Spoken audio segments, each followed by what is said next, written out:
This is a public service announcement. The views and opinions expressed in this podcast are for comedy purposes only and should not be taken seriously. The Never a Straight Answer podcast advised that the information covered in the show should not be used for educational purposes, nor as a guide for carrying out such crimes linked to the subject matter of the episode, no matter how fucking awesome it is. Gaz and Taylor do not take responsibility for the following: UFO encounters or possible linked abductions, committing or being a victim of serial murder, falling down conspiracy rabbit holes, fits of psychotic rage, anger or confusion, or going postal on friends, family or co-workers. The boys advise the use of THC or edibles when subjected to the Never a Straight Answer podcast. We hope you enjoy the show.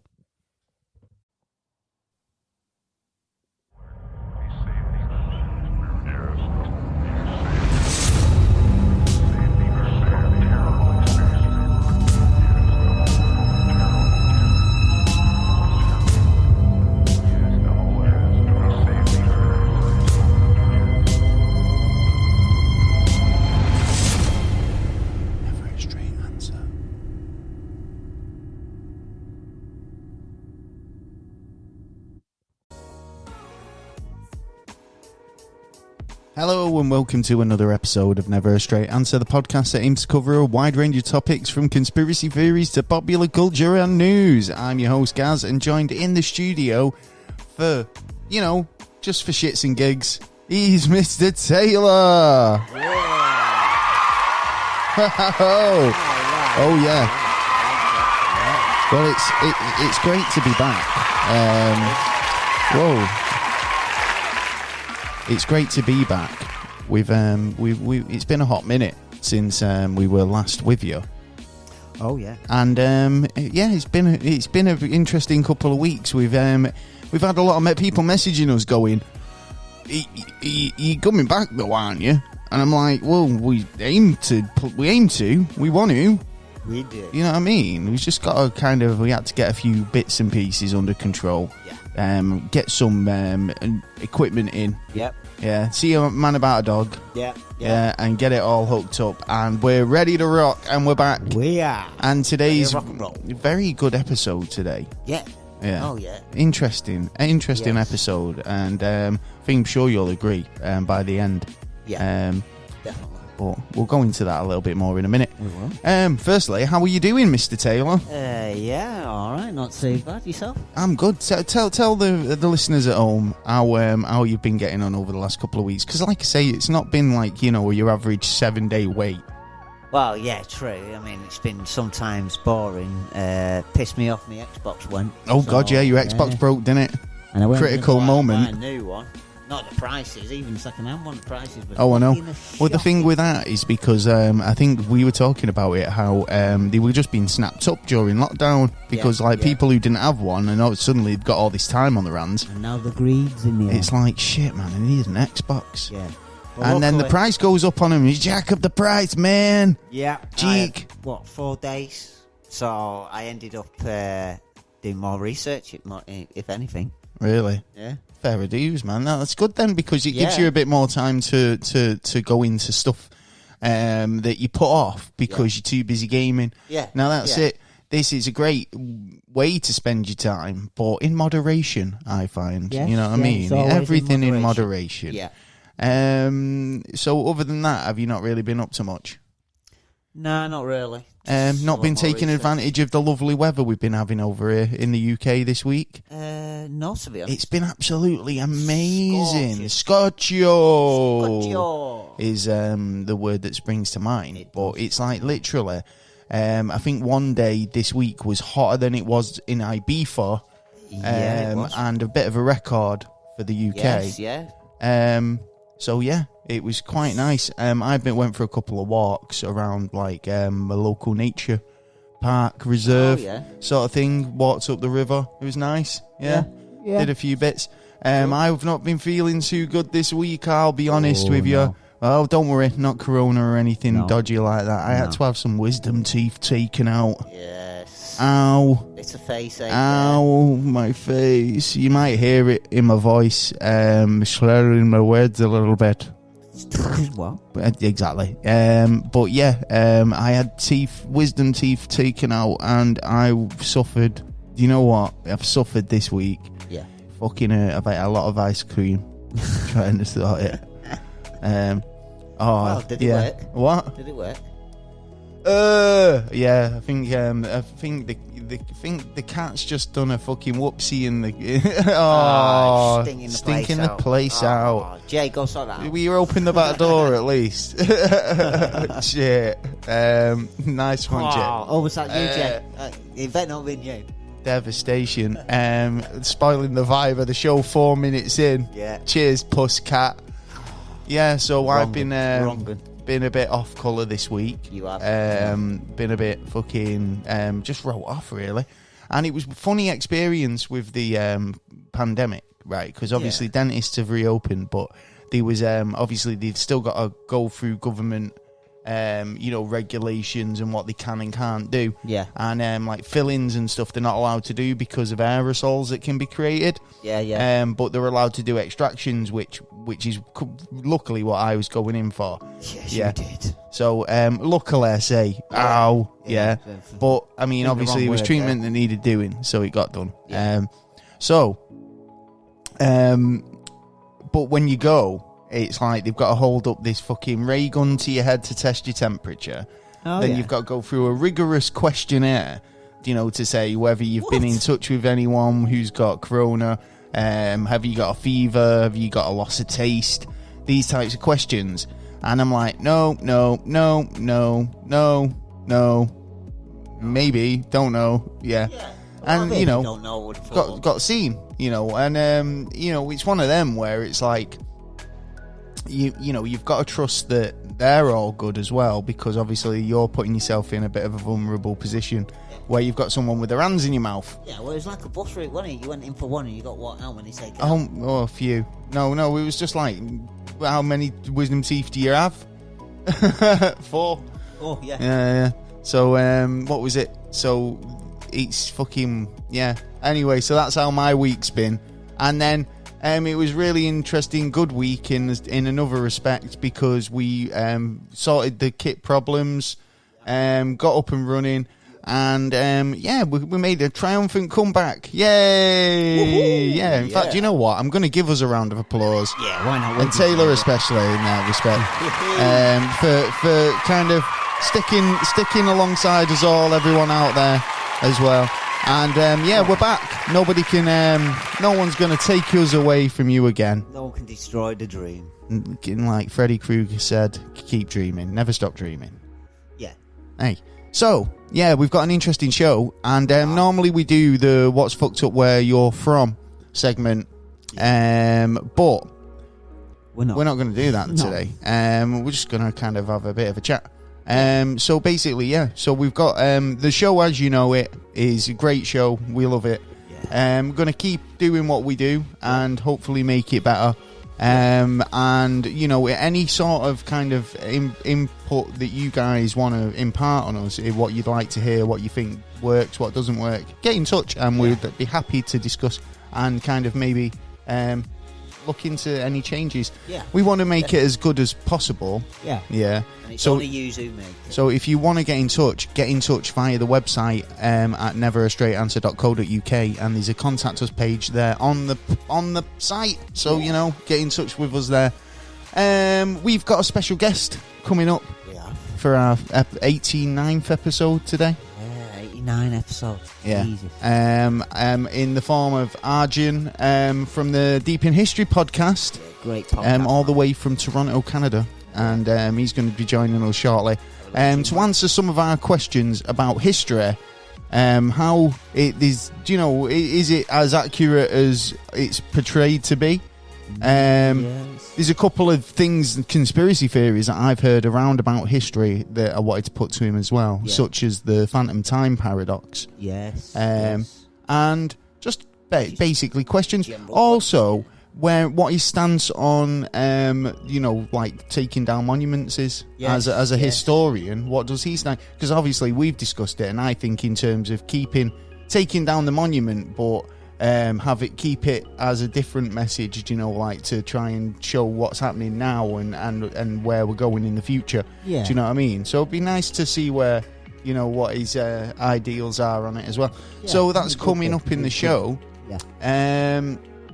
But Yeah, It's good to be back. It's good to be back. Yeah, we had a couple of questions actually. Oh, in terms of like why? sneaky, but What? you didn't tell me. We had some No, questions. I'm just saying we had a couple of questions regarding like why we disappeared. Oh, right. Yeah. One Brian from Connecticut in the United States. Okay, mate? He left us a comment saying, he got a bit worried that we just up and disappeared. Yeah. So, it was a case of like I had to reassure him. Then I had another message over the website, basically just saying you are coming back though, like later on in the year. Yeah. And it you know what? It just made me feel so appreciated and feel that what we do is reaching people and what people are enjoying what we're putting out. Yeah. And it's great to be back. Like let's just say, and like I say, so for some people out there, you might not have even felt like we'd gone anywhere, but that's true. there was a serious point there where it was, the podcast as you know it hung in the balance. It did. Yeah, it right. Did. And we're happy to say that we ain't going fucking nowhere. Nowhere, we're right. staying. We're here. We're back to stay. Yeah. And you don't have to worry. Episodes will continue. Oh, and I just wanted to take a moment, just to say how much we appreciate all our listeners. Yeah. And very much. Thank you for keeping the dream alive. Yeah. Keep with us, and we'll keep doing it. So without further ado, I think we should move on. Yeah.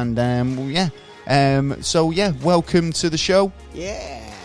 And joined in the studio today with us, a very special guest from the Deep in History podcast. It's Arjun. Is it Hundal? It's Hundal, yeah. Yeah, welcome to the show. Having me, guys. Yeah, no. Thanks for having me, guys. Gaz and Taylor, I'm a huge fan. It's really, it's a pleasure to be here. Oh, thanks very much, mate. It's an absolute pleasure to have you on as well. I mean, I've been following you since we started podcasting. Yeah. And I think we started around the same time. Did we? Great. I thought it was, because I thought you were a bit longer myself. I did, to be honest, and it was funny because I was talking to Taylor about this. There was a group of people who started podcasting around the same time we did, and obviously they got our attention because they were newbies like us. And there's a lot of people who've dropped off the radar since then. And it's nice to see people who have, cracked on and got carried on with it, and they're so passionate about it. Yeah. And Arjun's one of those people who literally surprises me every single episode they put out with the dedication and the level and commitment to the research. Yeah. To having an impartial outlook on things, and just does a really good job at presenting a really good podcast. Yeah. So we thought we'd bring you on. So as much as you say I'm a fan of you, I mean you're a fan of us. I'm definitely a fan of your work. Yeah. And I'll tell you what, you made my day the other month when the Magna Carta, when you brought the Magna Carta out on Twitter. I was like, I wasn't expecting anyone to do it, but you were straight on it. It was like, it just made my day that day. So it's a pleasure to have someone who actually knows the stuff coming on the show, rather than me having to deal with this nitwit. I'm laughing over there. Yeah. I'm excited to be here, and I'm ready to I can't wait to talk about all kinds of things with you guys. Well, it's brilliant to have you on, and I mean, because you're a kind of a bit of a history buff, I started thinking about, how kind of history is, represented, to the public, and how kind of, and I mean, I'm not a kind of I'm cynical sometimes, but I mean, these avenues of history that I sometimes think, is that right? Or did that play out in the same, time frame as them being led to believe? Or I mean, you might argue that I'm being a bit flat earth here, but it's like a little bit. In terms of history being correct, there's always something that can throw a spanner in the works and change it up and change what we know to be the truth. So there was these a few kind of instances where I think that has been the case. Right. Like what? For example, the Earth being flat, right? for a long time, people kind of knew the Earth to be flat, and now all of a sudden, did they know these people, thought it was. yeah, no, but then the science came out, and then that's a discovery that is literally going to change the world. Yeah, but then who was it? Someone bring that idea up like around about 600 years beforehand that the Earth was round, but then it was just, as most cases, dropped and left, and then someone picks it up later on to find out what the actual... So, like, the ancient world had basically determined that the Earth was round. Yeah.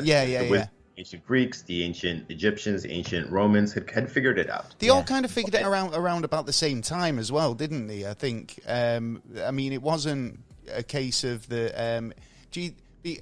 what I mean by that is they were all making that discovery independently. It wasn't knowledge that was being communicated across the oceans and across these continents, do you think? Or was it... Well, I think, particularly if you look at the Mediterranean world, there was a lot of trade going on. Yeah.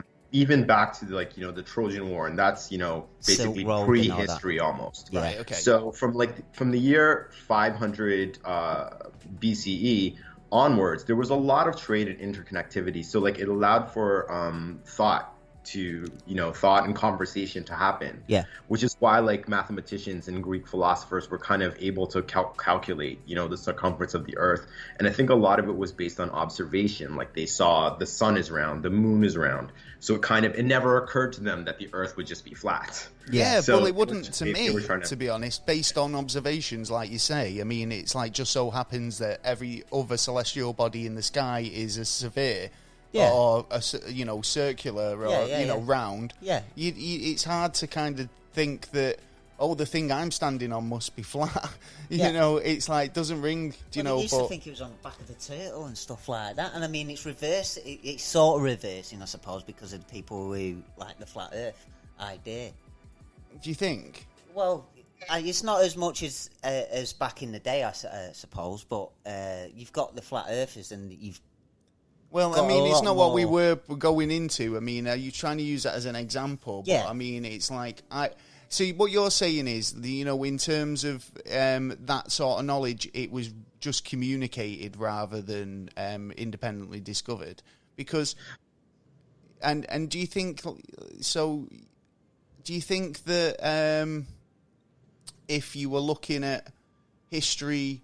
you must be looking at history from a pretty skewed perspective if you look at that evidence and suggest that it was flat. Fact. Well sorry. No, it's okay. Go. Okay, so if you want to take it from a slightly conspiratorial point of view, we had the ancient world, right? There was progress made, Library of Alexandria. There was shared knowledge. There was shared wisdom. Yeah. And when Rome fell, the only power that was left was the Roman Catholic Church. Yeah. Right? Really. Of course, Byzantium existed in the East. The Eastern Roman Empire was there. But in terms of Western, basically our Eurocentric culture that exists today, the Catholic Church was the only source of knowledge. Right. Okay. So, and they guarded that knowledge, whatever wisdom was left over from the ancient world, very fiercely, because that gave the priest power. Yeah. Right? Still do that today. But that's what I was thinking, because I feel like that could be still the case, like you say. And in terms of making discoveries today, I feel like discoveries could be made that change our views on history. And I mean, if that could be artwork, like I was mentioned earlier. Nowadays, it's technology that they'll want to suppress. They'll turn around and say, we'll drip feed your technology, even though we're so far ahead. Yeah. The public's not ready for it. We'll let you have this, that, and the other. And that's now, But back in the day, technology wasn't the thing. It was information. It was images. It was scripture. Yeah, and if you knew you had the information that someone else wanted, you've got the power. The fact that how does this affect civilization? How does this affect if you're an emperor? Yeah, and this could potentially have information in it that overthrows you. Yeah, are you gonna hide that information as best you can because for self-preservation. I'm not losing my power to you. Yeah, exactly. But I mean, it's that gets me to a next point. It's like history is written by the winners, so it's like how skewed is history in terms of what we know it to be. In your opinion, would you say like we've got a pretty accurate understanding of human history? Because I mean, I understand that it is wrote by the winners, but there'll always be kind of accounts from people on the other perspective. So like diaries and just general information coming out. So. Well, absolutely, and I think there's also like a divide because I try like in my show I try to read Eastern sources, Western sources, like all of the sources. Yeah. But there's like a cultural divide. So if you see things from like a Chinese or an Indian perspective, and then you take the same time period and see it from a Western perspective, you can get a vastly different idea of what the world was like. Yeah. And totally. I always feel like the truth is somewhere in the middle. Because remember, like histories were written, like you said, for the victors, and they were also often written to please, like as a chronicle of an emperor or a king's achievements. Of course, so it was a flattering portrait. Yeah. And of course. So, it's like the presidency. It's like the presidency at the moment, isn't it? It's like he's on the campaign trail there, trying to tell everyone all the good things he's done. He doesn't want to be remembered as a president with dodgy stuff.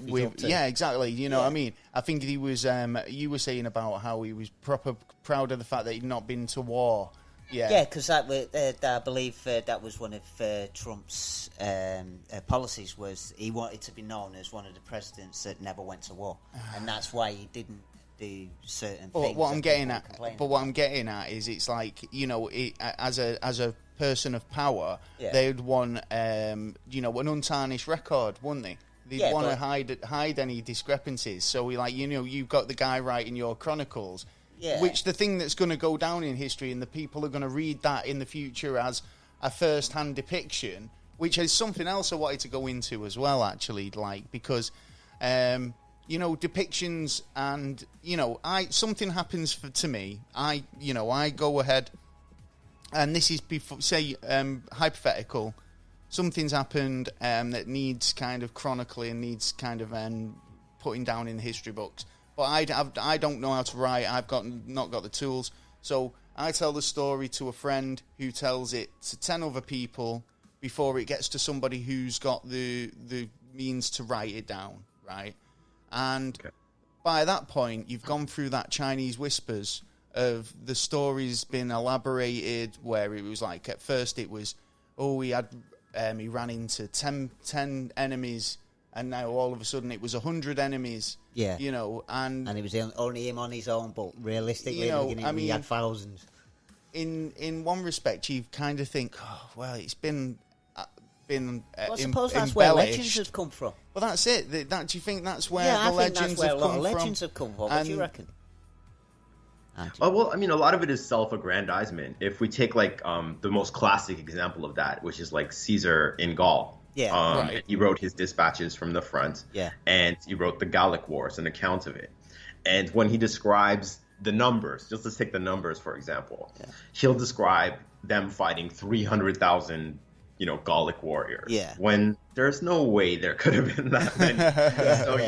Like it's always about making the achievements from whoever's writing or is being written about to aggrandize their station and their perspective, right? But this is what I'm getting at, because it's like, but this is the stuff that's going down as accountable first-hand evidence and first documentations of a historical event, and it's weird because if a historian's looking into it and they look back for evidence, and they find, this is the first documented case of it, so logically speaking, I think that would be the most accurate piece of evidence based on the fact that it was somebody who actually was there firsthand as a first-hand witness. But even that can be skewed to a point where what personal politics did he have involved in it, and what he put him in that position at that time. Exactly, yeah. Right so time for saying it. Unless you know kind of the backstory and the history behind the individuals involved, then as well as the actual event. Yeah. Sorry. Well, see, like, what? No, please. What we have now is a tool that like our predecessors didn't have. Yeah, right. Totally. Because archaeology, we have archaeology now. So, like, basically started with Schliemann, who kind of dug up Mycenae and discovered Troy. So we were able to discover that. Since then, it's evolved to the point where let's go back to Caesar. They're able to excavate Gallic villages and say, okay. And towns and say, okay, this could have supported 40,000 people. So we can modify the numbers now because archaeology and history are like, their brother and sister. Basically, know how much of a bullshitter Caesar was. So like it's a wonderful tool. So we actually know things now. And a lot of stuff that was myth that we thought were myth, that we thought was complete myth, we've kind of proven happened. For example, like the Trojan War. We know there were those civilizations existed. What Homer described, the civilizations themselves. You're a mind reader, man. And then I was thinking of that when he was talking. I was actually thinking of that when you was talking, and then you just brought it up. It's funny. I mean, but this is it. I mean, in terms of like evidence to say certain other historical events happened, these grand historical events like the Great Flood and Noah's Ark and a boat that big, obviously containing that many animals. You'd have to find some sort of evidence to it. Yeah. Now, you could build the boat. They've tried building the boat, but there's no way you could fit all them animals in. There's not a possible way. The DNA, but that's about it. I think with we have to separate like biblical tales from history. Unless there's something compelling that is discovered archaeologically, we have to kind of take that as like a religious mythology, if you will. But this is it. No offense to anyone who's very religious. But I'm not religious in the slightest. I mean, I like the idea of elements of religion, but I wouldn't commit to any one religion. So these elements are like from quite a lot. Anunnaki all the way, man. But the point is, right? Even as kind of somebody who kind of I went to Sunday school and stuff when I was a kid. Yeah. But that I don't think a lot of people know the difference between what's taught as history and what's taught as a religious ideology and like a story, right? Yeah. Or a religious kind of prophesication or something. Well, what's the word? Like just kind of to keep, a moral story. Like the Ten Commandments, keep everyone in that order if they can. I think the education system's a lot to blame for this because it's like they don't, distinct, and especially these schools that are very kind of lean heavily towards Christianity, or there's a lot of Catholic schools in the UK as well. That start the day with a prayer, and they're like, I think they're going to be quite happy to have people believe it's a historical event rather than something that might not have actually happened. So then it's like, well, where do you fit these events in terms of the grand timeline of things? Do you know what I mean? Yeah. So it's funny to think that, because I mean I've always thought, well, these legends must come from somewhere. So maybe the flood did happen, and there was not to the scale that they're talking about, but again, observable space. If you see a flood as far as the eye can see, are you going to assume that the whole fucking world flooded? Do you know what I mean? Well, yeah. They go off and tell their tale. Yeah. But then again, it's like only a partial part of the story, isn't it? It's funny actually, because on the west side of Canada, there's a little place, and they weren't even looking for it. They found where a load of tree lines went down. They were figuring for ages what the hell went up going on there, and apparently it looked like that there'd been a massive flood within that area, or at least coming in for a long time ago. I don't think they dated it, but which they weren't expecting to found, which would have to now be put in the history books. But where did he put it, and how did he put it? Yeah. It's the same as the question of the history teacher who told so at some point there would have been a flood there, but they don't know when it happened or any information about it. No clue. Well, it's the same as like the kid, the teacher told the kid, go and look for something in history that has never been found or something like that. And this kid went up to Scotland, went to like a church, and there was some book, and it was written in there that the Pope had for 5 years had sent food parcels to England because there was a flood. So the next thing he did was he went to the top of a hill to see if there was a flood that actually went over the country. They reckon about 500 years ago, there will be evidence on top of a hill, you know, like some kind of sea creature, dead sea creature or something. And he went up there and he found bits and bobs about it, and then writ it and sent it to his teacher. And it was like, incredible. Whoa. And it was never mentioned before. It was written down, but then covered away. But something like that, it's one of those bits of, like, you know, local... I mean, history happens every day. That's you know a big what I mean? thing. What, that there was a flood in the UK? That the whole country got flooded 500 years ago. Happened today. If we're talking about the biblical flood, what the most convincing theory that I heard, and this is just kind of a conspiracy of theory. We're up for that. But you know the Persian Gulf? Yeah. So that's kind of uniformly, I think, about 120 feet deep. Right. And just like the Mediterranean has the Pillars of Hercules, at one time that was dry land, and they were saying that was kind of like a fertile river valley, which may have given the basis for like kind of the Garden of Eden, if you will, because it was so rich and plentiful. And what happened in essence was that the ocean came in and drowned that area. Right. So which may have given the whole basis for Noah's Ark and the flood. But that's it. I can believe that, and I mean, I can believe that you know, these things are rooted in something that actually happened. Or they understand and just seen something. Yeah, this is it. It's like, you know, I mean, the thing is about nowadays as well is that we've got kind of so many communication tools at our fingertips and so many eyes on us that you can't get away with anything. So even if you kind of trying to pass one thing off as another, you know, you've got kind of the whole of Twitter going, no, he didn't. Yeah, hiding the truth is going to be a lot harder.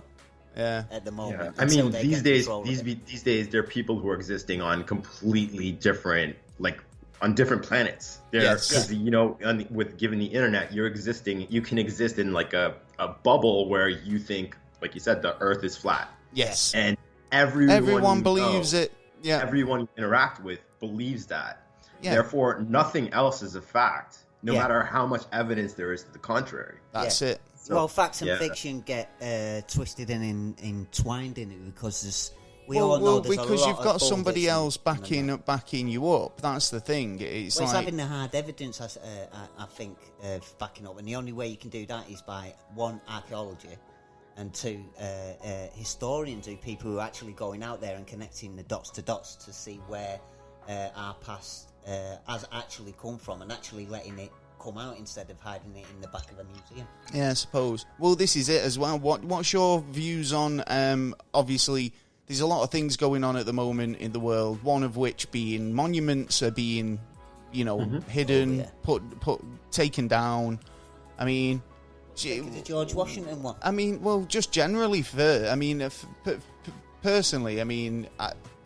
I kind of agree with why they're doing it, but then I still think that it's history and it should still be kind of like used to continue that message, because, you know, even though it's a historical monument for one reason, it's now become part of the history of today.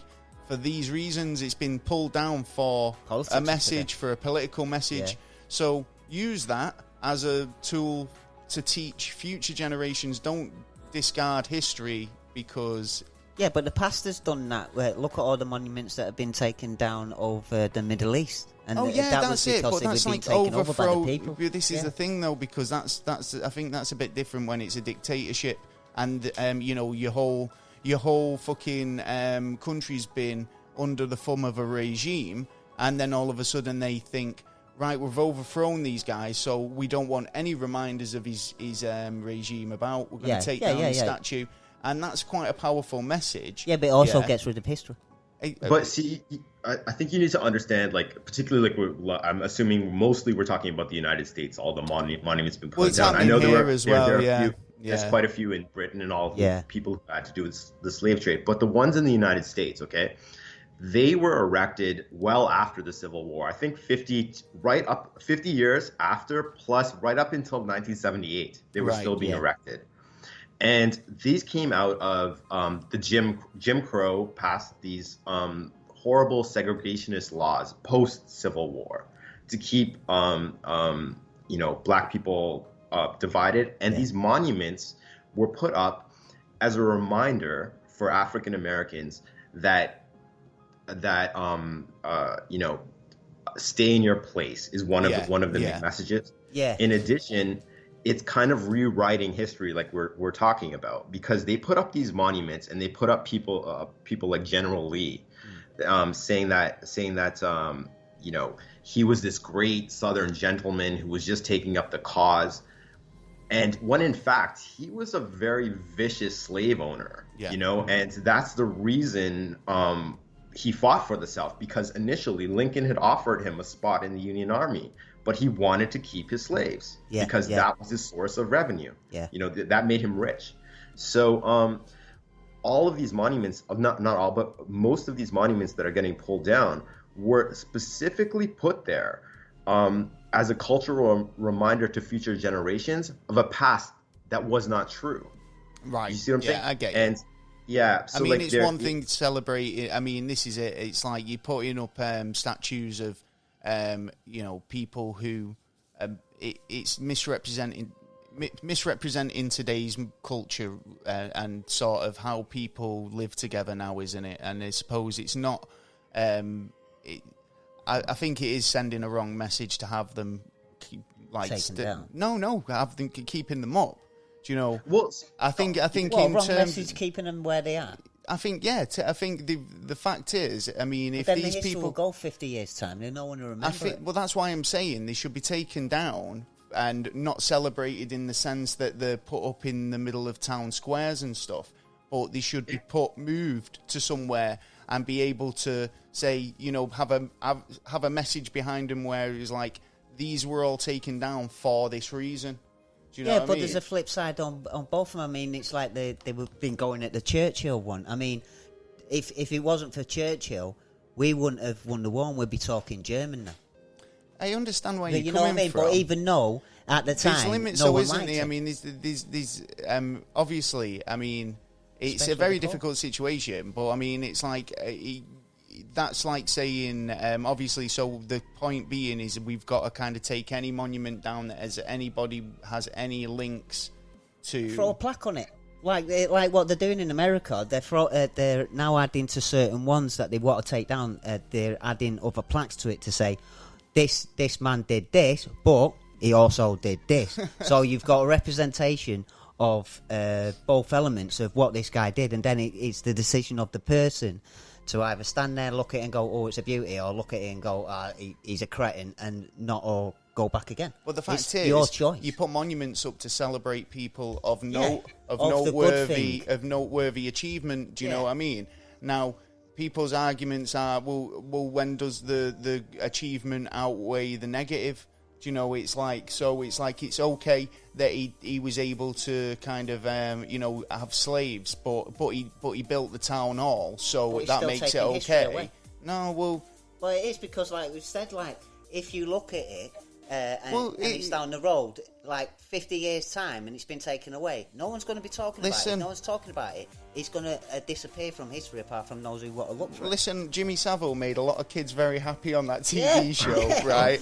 Yeah, right. We talked about this but before. It did not change the fact that what he did. No, yeah, but right? at the time, everyone thought... And I'm sure there's a lot of kids out there who think, Jimmy fucking made my day. I got to meet the fucking, I don't know, Manchester United. Yeah, but no one liked him after they knew what he was like. They didn't know what he was like at the time, and it would have been back in the time as well the same. I'm not sure. I mean? It's just a case of like, look, you're hiding history. What do you think about it? I mean, do you think they should just be taken down and disposed of, or do you think they've got a place in history and they can still take a message, or do you think they should just be left where they are? Well, I think they should be taken down, but it's also worth noting that there have been peaceful movements and petitions to get these statues taken down for decades. Right?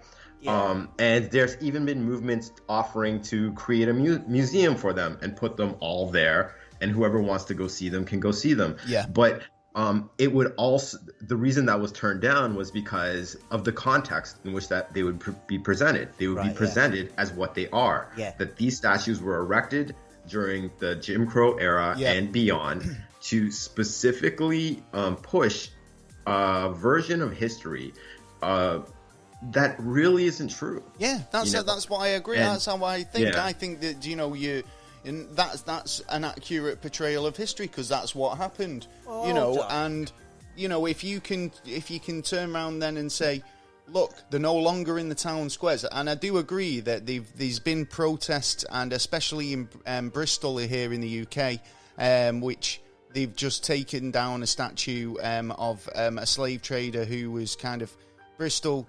Was basically built on fucking from this guy who kind of brought a lot of slaves into Bristol and the UK. And I think the situation with him was that it was protested and peacefully, and petitions were signed, and it was put on the table so many times. And I know Bristol is a great place. It's got the carnival every year. It's a great multicultural town. So why wasn't it taken down? Well, because it just wasn't. It was probably left on some fucking bureaucrat's desk.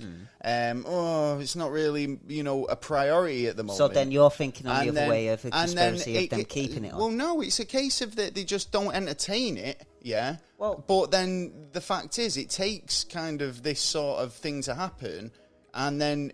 Because they didn't like the answer, I'm sure they'll look at the protests and, petitions next time. And say no again, because, like what I'm saying, I mean, I still believe they have a place, but, obviously not in the same context as they were erected. Individual's idea of what it is, to be honest. I think you got to have the choice to either agree with it or not, but it's giving you the choice. Well, there you go. You've got three pretty kind of different interpretations. Yeah. Well, like no one's saying that you have to take their names out of the history books. No, right? No. If people want to actually know the story, it's there, and it's brutal, and it's horrible. Yeah, but only the if you look for putting up the statue is to make it seem that there's something grand about that person. Of course. And I know they lived in vastly different times.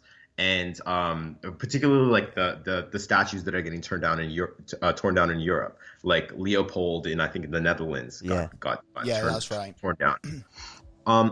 My opinion now is if you want to take them down and put them in a museum and give the proper context on a little plaque, that's great, that's fine. But like I said, there's been peaceful and legitimate requests made to take them down because the world is multicultural now. We all live together. Definitely. And I can't imagine what it is like for example, for an African-American person, every single day to walk to school and have to see a picture of a statue of a Confederate soldier, aggrandizing the fact that, they were slaves. Yeah. So it's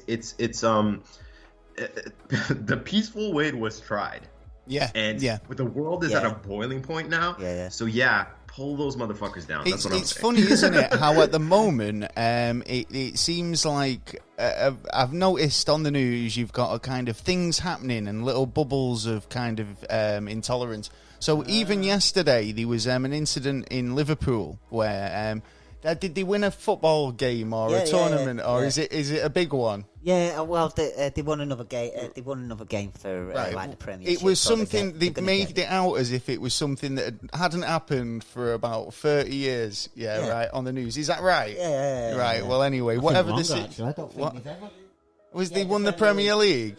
Right. So they've won the Premier League, right? I thought there was another. So this hadn't happened for 30 years, but the police had to be called out because, you know. There was people celebrating, and street parties were kind of popping up here, there, and everywhere, which rightly so. If they've won this competition, you're forgetting a couple of years ago they were so close to the top and they lost it because of the Corona thing.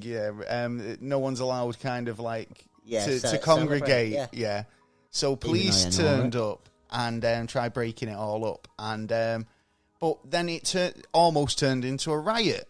And it's almost like the people have kind of discovered that, what are you going to do? You can't really do anything, right? And if you want to go, we'll get into a riot situation or a protest. We're protesting. The people that's speak, it. You listen. It seems like whatever the situation at the moment, I mean, there's a bit of a protest about it. I think a lot of people are pissed off, bored, and they want to do something. Yeah. They're sick and tired of all the bullshit that they've been, told, and because to be honest, I believe the case on like when we're talking about the slave trade, that actually it wasn't the case of they got rid of slavery, that they actually expanded it to everyone to keep them under wraps, give them a little bit of cheese, but make sure like they don't start getting ideas. Okay. That goes down to the thingy as well. Give him the cheese. Yeah, because that goes back to the straw man and that. I apologise. This is first episode back for a while, so we might be a bit off form. Right, there was another thing that keeps coming up with me in terms of history. That kind of makes me think a little bit, and I think, well, the implications of this are quite big. Yeah. Okay. Right, and it's the phantom time hypothesis. If you've ever heard of it. And this is kind of a historical conspiracy theory of sorts. Yeah. And it's basically, it was put out by Herbert Ealing, right? And he first published this in 1991. The hypothesis or conspiracy is basically around the Holy Roman Emperor Otto III, Pope Sylvester II, and possibly the Byzantine Emperor Constantine VII. That's a possible. Right? And basically they said that the conspiracy was to fabricate the Anno Domini, or the AD dating system. Yeah. Yeah. And I think it was like kind of the changeover from the Julian to the Gregorian calendar. Yes, that's it. Right? And basically, they wanted to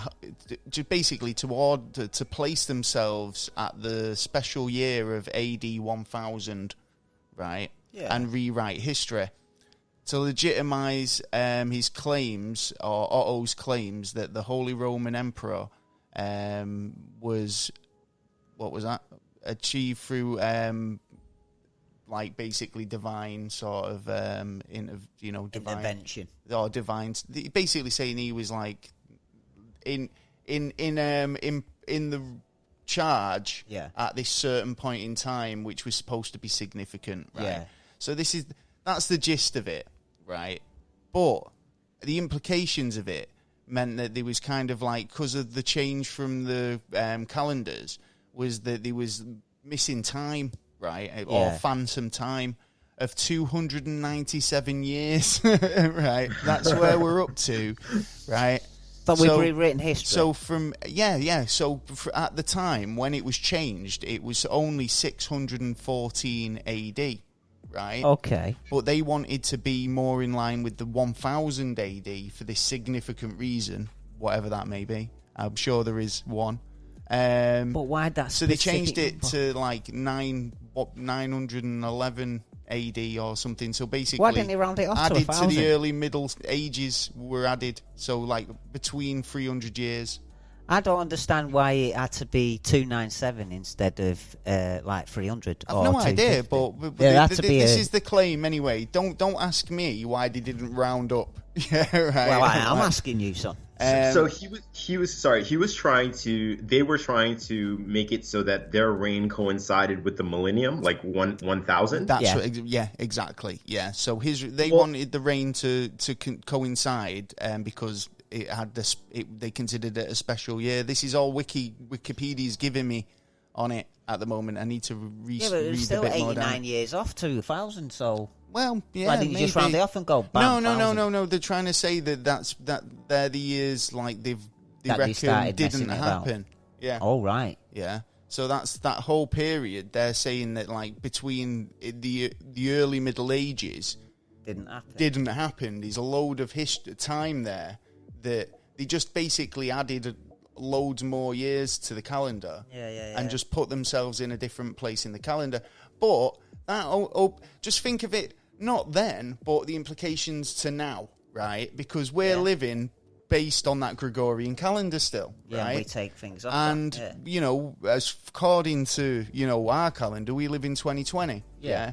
But if they've added all these extra hundreds of years on, doesn't that mean we're more likely living in the 1700s? Well, yeah. Or 1800s? What do you think, I would say no. Okay, here we go. Just because because the world is bigger than Byzantium, the Holy Roman Empire, right? Like I think people in Japan and China and India would have noticed 300 years missing all of a sudden. Well, this is the thing, though, because it's the time. Well, we gauge it, time passing by events happening. So I mean, it's like as long as we can fit events in, and over the years when discoveries are made, we try and slot them in the best kind of understanding and evidence that we've dealt with. So perhaps a lot of events that have been put in that time period may not have actually happened then, or happened before or after, and they've gone, based on the evidence, we're sticking them in that This that is the time thing period. I've heard about things happening in the I mean, I'm not saying you're wrong. I'm just, I'm just saying that could happen. You never know. Well, you never know. You never know.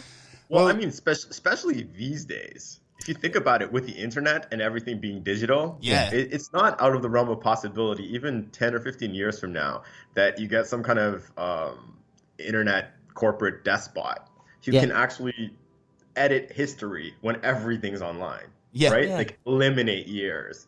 I think those guys were just born at the wrong time, because if they existed now, they could have pulled it off. Yeah, more than likely now. Yeah. Another thing is with that, right? Because when this happened, when they changed all this over, I found a bit more information about it actually. From the Gregorian to the Julian calendar. I think they were saying they reckon they lost about 369 years between that changeover. So and then they got it down to 325 on the recount. So they had to recount it. Yeah, they recounted. Oh my god, very generous of them. Yeah, isn't it? They knocked a few off, but just a few. If you think about it this way, do you know that whole conspiracy or that whole thing about the 2012? What was it? Mayan calendar. Mayan calendar, yeah. Well, and nothing happened. Right, and maybe this is why now, because they've actually been operating on the Gregorian calendar when they should have been operating on the Julian. Well, yeah, but they only said that it would that the world would. It's the new beginning of like the new world. It's like the about the 5 ages of man. Right. Imagine, well, there's 5 ages of man, and we're on the last age, and it's supposed to correlate with the changing of the stars. The Pisces. We're coming into Pisces.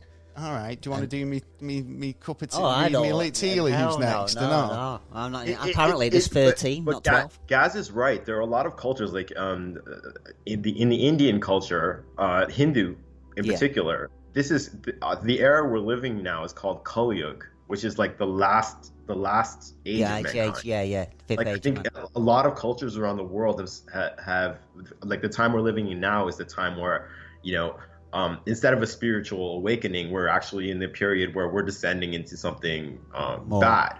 Oh, yeah. Okay, yeah. Like the decay stage. Yeah. Well, yeah, true. Well, this is it, though. I mean, I'd like to think that, obviously what happens is, these things crumble, societies crumble. And, I mean, we've seen it. I mean, in history, you can see societies crumble and, empires rise and fall all the time. We've got so many examples of it. What's to say that this civilization that we're in right now isn't due to just fall apart and the next one gets built from the ashes, know? I mean, and if that's what happens, then that's just that's history again in the making. And it's like we've got to take what we've learned the last time round and try not to make as many mistakes. Well, but we still make the same mistakes. Yeah, I totally believe that we've gone to a certain degree, destroyed ourselves and built it up again. Like this is the fifth time. Have you ever seen Futurama? Do you know in the first episode where he gets frozen and there's a window outside, you can see the evolution, and it's literally that. It's loads of the Earth, like humanity, just keeps building themselves up a civilization, and then another different thing comes along and destroys it, and then they just build it up again, and then it gets destroyed by a different thing. Well, until you kind of get it right. That just explains certain archaeological stuff that has been found, like the Greek clock. The Greek. You keep bringing this up. Is this the little watch thing they found in a tomb, or? And same as the hammer as well. Right. Okay. They found a hammer. They found all sorts of stuff that there's loads shouldn't of things be there. But I mean, there's loads of things that are just unexplainable at the moment. But you don't know what kind of evidence or what kind of thing's going to show up. That could come out as a hoax, in a couple of years' time. Yeah. You never know. And, I mean, it's one of those until you can kind of provide information or a bit of data on where that's from or what it's made of or whatever, then, the information seems to be solid for it's the all information just that we know now. It's not worth worrying about, really, is it? I was just reading up on the Greek clock quickly, and it seems like the consensus now is that it was actually like clockwork, like a clockwork watch that existed kind of out of time. Yeah. In the sense that like that technology didn't come back to us until like I think the 18th century. Yeah. It's fascinating because in Alexandria, towards like the end of the Roman Empire, Alexandria was the most in Egypt was the most advanced city in the world, really. Yeah, definitely. There's evidence of like and there's stories of a very rudimentary steam engine starting then. The astrolabe that they had that could track the movement of the stars. Like incredible scientific advancement. A thing I was just saying about the ancient Egyptians were creating, like, obviously they were using metal plating techniques, but obviously that's kind of the implications of that is that they were creating batteries and they were finding these pots which were full of copper, and they were wondering what they were using them for, but then it turned out that they were using them as batteries for copper plating. And it was like, well, that's straight away you've basically discovered electricity. One of the craziest conspiracies I ever heard of, or like theories about out there theories about the pyramids, was that the pyramids actually had these gigantic metal copper capstones on the points. Right. And they were supposed to protect human civilization from solar flares. So when a solar flare happened, it would get absorbed by that and then channeled into the ground. Like, it was a wild, crazy theory, but I thought it was always one that stuck with me. That's one of the most plausible theories I've heard about the pyramids, because, do you know what? I've heard some absolute stupid ones, like, there is something that kind of does bug me about the pyramids in terms of, like, the positioning, because they're all... that's another bit of knowledge that, considering, we were talking earlier about how kind of knowledge can kind of be transported from trade ships and whatnot, and just basic travel.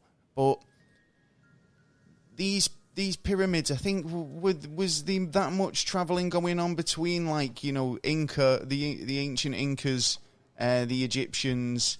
Because all their pyramids seem to be in the similar positioning in terms of the geometry and the star charts. Yeah. Because we were all in line with what star system was it? Yeah, they're all in line with the was it the Kuiper Belt? Well, we kind of Jupiter and footnotes. Well, we don't know the exact one. You can tell me off in the comments.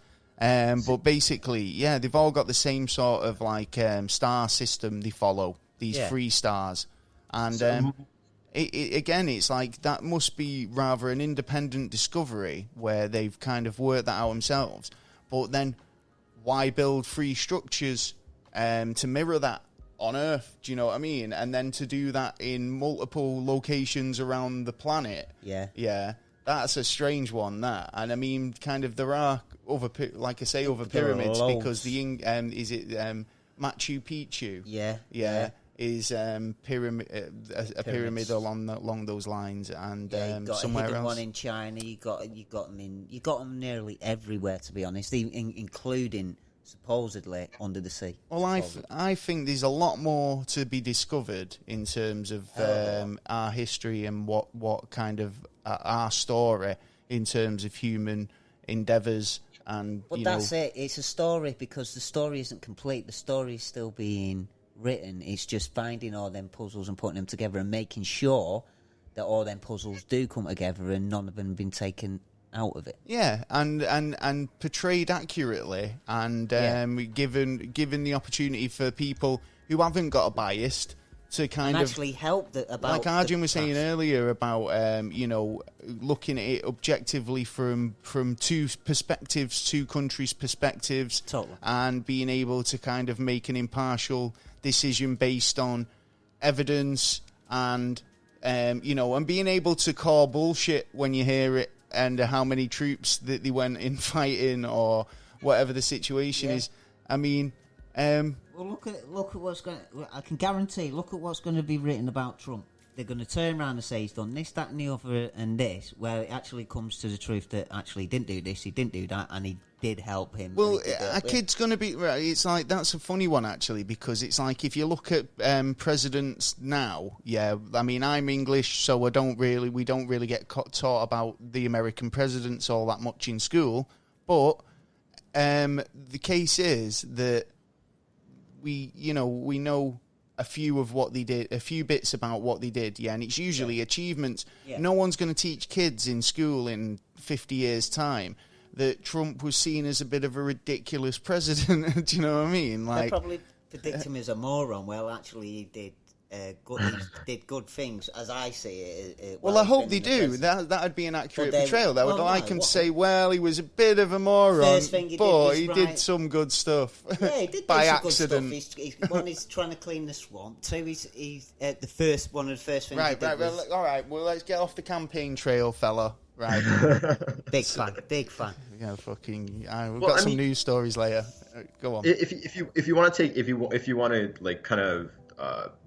A kind of rudimentary example, like it's obviously isn't as divided as when I heard this story. It wasn't as divided as it is now, along lines. But I was traveling in the States, I think around '99, and I was on the plane next to this girl who went to a very kind of, I'm gonna guess, Christian school, because she told me that. And so we were talking about Kennedy, and it came to the Bay of Pigs. And in her point of view, Kennedy had blown the Bay of Pigs. Yeah. It was a huge disaster. Yeah. And I was like, that's so weird, because from the rest of the world, and even when I studied in America, I was taught that the Bay of Pigs was a triumph. The Cuban Missile Crisis. Oh, yeah. Yeah, forgive me. No worries. The Cuban Missile Crisis. According to her point of view, Kennedy had blown it. They should have invaded Cuba, then it would have been a win. And that's what she was taught in school.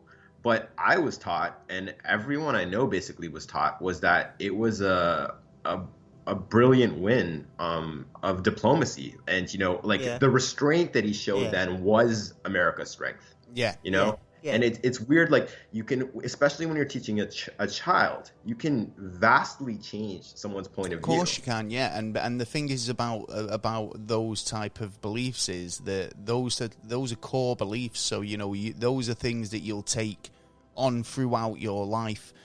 So it's like those getting kids to believe, at that age is a very dangerous thing. Do you know what I mean? It's like, why do you think, look at religion. I mean, people, who indoctrinate the kids into religion at an early age, those kids will more than likely go on believing that religion their entire life. Do you know what I mean? I don't know, because not in every single case, but I mean, in 9 times out of 10, it's like it's the family. Family's into, isn't it? I find that they have a little rebel in them, and then go away and then get brought back into it. Yeah, that's it, isn't it? But ultimately, it's as a young mind absorbs that knowledge and is more easily influenced to a way of thinking. Definitely. And that's why they need to teach the young a lot one thing I think about history in terms of education and the young, I think the curriculum nowadays is very kind of very bland. It's got no kind of, they don't teach you a lot about history, and I think there's a lot of kind of ignorance towards a lot of events that have gone on in history, because they haven't got a broader term of what's gone on. It's always like Second World War, Henry VIII. There's a set curriculum, and I was looking down the curriculum earlier for the UK for one of the levels, and one thing I noticed is there was a main idea, one idea is so for example, political power, industry, and empire between 1745 and 1901, and then they have examples, but not statutory examples. So you don't have to use any of these, but and then they'll have a list of examples. But there was only literally five areas of, history that they were asking you to look into for a year, and it was like, well, it's not a very good overview of what's going on. And then because they'll go into that sort of like the Tudors, or like say Henry VIII and World War II. They don't really go into. I mean, there was so much history on my doorstep, and I grew up not knowing about any of it, because it was like the schools and the education system never said, if you're interested in history, go out and find out, or these are avenues you can explore. Or I recommend you look into this, because that's quite interesting. Never got that, and I don't think many kids do, and I think that's why there's a lot of ignorance. Because pushed into a certain area. I mean, it's all great having in the state. I hope it's worldwide, but Black History Month. Yeah. It's that's great, but why do we only have to learn about this once a month? Why shouldn't it be on the curriculum? Well, that should be the same with, with every country then. But don't forget, we've only got a limited time world history, man. This is it. It's they should have an overview of all events, but then kids should stay in school for a lot longer to learn this stuff. I think there should be a bit more kind of ways of teaching people how to learn, I suppose. Oh, or being a bit more kind of shake it up a little bit and try and evolve what they're teaching, because I think the stuff that's on the curriculum now is the stuff that I learned when I was in school. Yeah, totally. And that was a while ago. I mean, what was your education? What was your idea of what you were taught in history in your kind of school? Well, I mean, it was very, very similar to yours in the sense that high school was very generic kind of history, but I was always fascinated by it, so I kept on reading. And then in university, of course, you can actually really, really explore it. Yeah. But it's such a shame that it's not available to younger kids. And I think this is kind of it was a societal decision to focus on the sciences and the maths, so people can go, become scientists, doctors. For progression, looking forward rather than looking back. Yeah. I get that. Become bankers or whatever, or stock traders. The emphasis on the arts has just diminished totally so much. So, but I think there's hope, because I think like I created my podcast to get people like, you know, once they hear mine to like really like love it, you know, to make it not sound bland but make it the awesome experience that it's history is supposed to be. Totally. That's the way you should teach someone. Yeah. So like that's how you get people involved. And I think we could be on the verge, if our race survives all this stuff, on the verge of like a artistic renaissance, in the sense that we're getting things like VR. You know, and you know, you can plug on the thing and it actually, you know, experience. I love that you just referred to it as a renaissance, because I was actually thinking this the other day, and I was thinking, do you know what? There's that much creativity out there that. But there's nowhere to go. Well, no, I think that it's you can feel it in the air. There's definitely a change happening in terms of you know, people's outlooks and how people can kind of get their message out on their own independently. The different avenues of how they can get that out and how they can express themselves, especially on, like, you know, terms of the internet. And you know, you can get that message out to the world essentially, and try and you know, in terms of a creative renaissance, but also an informational and kind of it's like a revolution. If it's you going like. to be mind Do you know blowing. what I mean? I think there's going to be so many directions that it could go into, and hopefully it will go into a majority of them, and hopefully good. Well, yeah, like well, just go on. Think of it this way: like when we were kids, we never thought, I didn't anyway, in a million years, that I'd have in my pocket through a phone, basically a compendium of all human knowledge. It's just up to me to want to go there. But we can't and just I think depend that's on where like podcasts and you know, certain shows and things like that, they come in. Like we spark interest, like our conversation. I'm sure people will look up conspiracies, people will look up history, people will look up all these kind of things, because finally they have access to it. But it's a matter, because there is so much information out there, it's a matter of piquing people's interest in what you love, you know? Yes, yeah. I think it's really cool though, because it's funny you should say that as well, because I was me and my older brother, when we were kids, we were like so amazed by technology, and it was like when I'm going to sound really old, but it was like when like the first Nintendos were coming out, and you know, like, you know, when a TV in your palm of your hand, which was terrible and got bad reception, but it was the fact that it was an item that was a television in your hand. That's the future, you know. And all these kind of ideas that you have, well, wouldn't that be amazing? And now it's all reality, you know. It's your TV in your hand, 4K. I can make a phone call on it as well, or create a podcast on it, and you know, reach hundreds of people. You know, and people kind of respond. You know, you can do so much with technology now, but it's you know, I think people have kind of it's just a great communicational tool, as well as being able to kind of document our experience and our journey. Do you know what I mean? As well, do you know what I mean? So in terms of more an accurate painting of history, I think going forward, unless there's a big what's the word, like corona mass ejection or an EMP or something, we lose everything. That's going to be a whole other issue that you've got. And we'll be talking about that next week on Never a Straight Answer podcast. The EMPs, what to do? You can learn. Fucked, basically. Most people don't learn, because most people, if they want to know, they can just know straight away, and then taking the information instead of taking in the information and moving on to another bit of information. So I put it as a Pandora's box, as I always have with the internet. It's a good thing for everything, like knowledge and that, but it gets abused as well. That knowledge isn't always the right knowledge. Fair enough. You know what I mean? Very true. Wise words there. Wise words from Mr. Taylor. Yeah. So I'm here next week. Do you want to tell the guys at home where they can find you? I highly recommend the Deep in History podcast.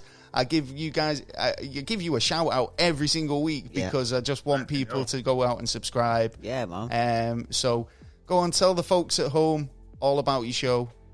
Awesome. You guys can find me at Deep in History on Twitter. Deep in History is available on every platform for podcasts as well. I also post them each episode on YouTube. I have an epic episode coming out this month in July. It's called Versus. It took me 6 months to write. It is the story of the Gallic Wars told from Julius Caesar's point of view, and for the first time ever, the Gallic Vercingetorix's point of view. Right. It took me forever to write, forever to research, and I'm still writing it, but it's going to be dope. Trust me. I'm super looking forward to that now. Yeah, so get subscribed. Make sure you do, because, you'll be missing out. And do you know what? If you've not subscribed, go back and listen to some of his older episodes as well. Was it the Shinobi one was really cool? I love that episode. Shinobi. Yeah. If anyone out there likes ninjas, I literally gave the actual story of, for the first time ever, for like in one place, everything you would ever want to know through the eyes of the best ninja warrior in history, Hattori Hanzo. All right. Hattori Hanzo. I've got one of Hattori Hanzo's swords. Oh, awesome. Yeah. Well, sweet. It's a replica. I'm not going to say. But yeah, it's on eBay next week. Brilliant episode, and just basically I can't stop raving about how good your show is, and I urge everyone out there to go and subscribe, and I hope you do. Yeah. So thanks for coming in on the show. We're more than happy to have you back on anytime. Yeah. No worries. Wonderful. I love your show, and it was amazing being on it. I can't wait to listen. Oh, thank you so much. Yeah. We've got the 100th episode coming up soon. So we'll have to let you know. You can ring in for a chat on our 100th episode if you like. We're going to do a live show. But thank you for putting up with our rambles for an hour and a bit. And we'll catch you next time. So thanks for coming on. Cheers, man. Thank you, man. Cheers. Oh, thanks again. So, thank you so much, Arjun, for coming into the show, or at least, Skyping in. Wonders of technology, eh? Yeah, that was enjoyable. I really enjoyed that, and hopefully we'll see him again. And you can check him out, like he said. Go over and check out Deep in History podcast. It's available everywhere. Well worth it. And definitely worth a listen and add into your podcast rotation. So, I think moving on. We've got quite a lot of news to get through this week. Since we've been missing for a while. A lot's gone on in the world, to say the least. So we've changed the jingle up for the minute. Tell us what you think. It might be shit, but let's see what you think. Proof is in the fucking pudding.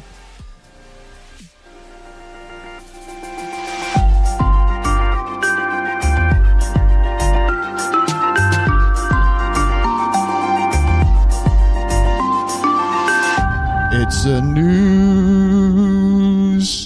I don't think the bum would work on that one. It doesn't work as good. I'm not sure. We need to find a better news jingle. We've lost the last one. Big news. Oh, it's just devastating sometimes. And, as always, we've scoured the web, the World Wide Web, the winter web, the internet. The place of many names and wonders. And information. And we scoured it for a whole period of time. And we found the most bizarre and the most interesting news we could find for you. And in a week that has seen major incidents, obviously, firstly, I'd just like to say hearts going out to, there's been a few attacks in the UK over this week. It's getting stupid, it's getting a bit kind of daft. One was in, where was it? Herefordshire. And also there's been one in Glasgow the last couple of days, and it's just getting a bit out of control. I think this is what I was getting at with Arjun in terms of like people's idea of the police and and what they can get away with since this lockdown has kind of it sent a few people a bit west, I think, in terms of like what they're getting up to since they've been allowed back out. Wow. So Yeah, true. Well, don't forget they've been doing their own devices for a while now in their own yard. Sat rocking, plotting. Yeah, you know what I mean. So it's ridiculous, crazy. Anyway, absolutely ridiculous. Well, yeah. I mean, it's been a bit of a mad week. So, but yeah, my heart's going out to the families of anyone involved or the victims of these fucking idiots.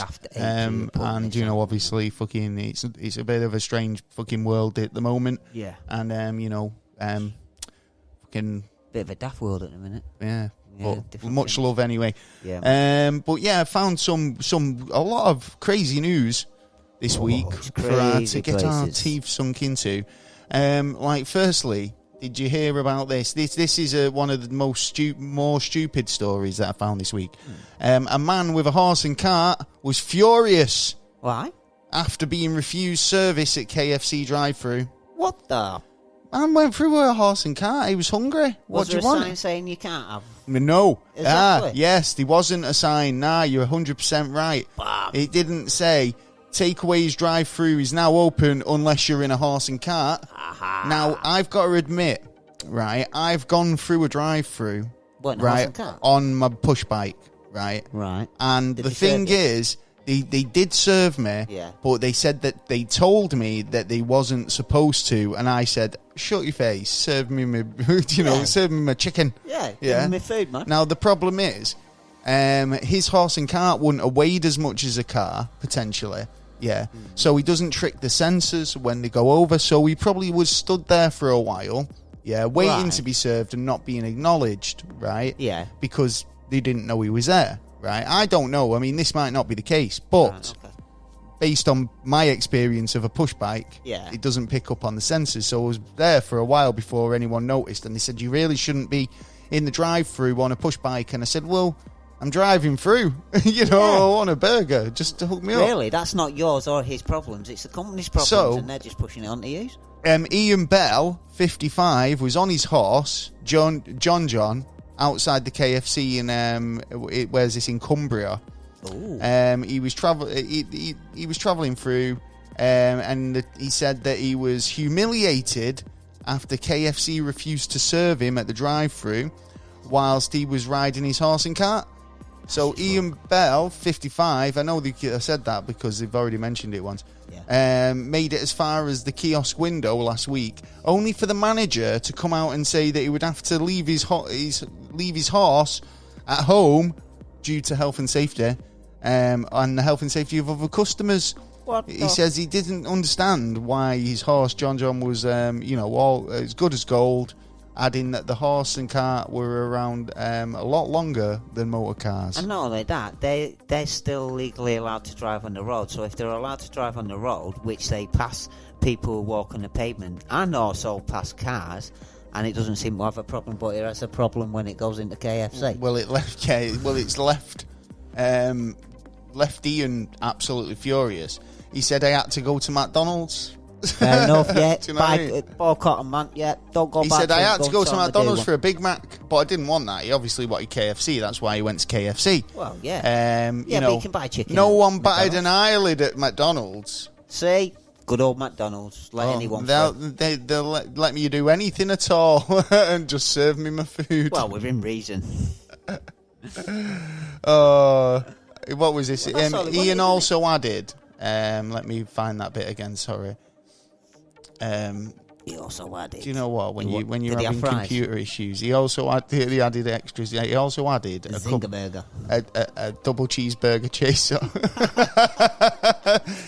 So I just want to know the most important bit. Did the horse get something to eat as well? Right, he said. Ian also added, I think my treatment from KFC was downright disgusting. Yeah, and he basically said he'd been dissatisfied. Now, I personally, have had a grievance with a fast food chain. Oh yes, this week. You have. Yes, I got these random emails from McDonald's, right? Basically saying, and it was a bit suspicious I've got to admit. Yes, and gives a kiss. Now, I don't know if I should be telling you this story due to legal reasons, as I'm currently in talks with McDonald's Corporation. Yes. Yeah. I say I'm currently in talks. Wow, yes. They won't email me back.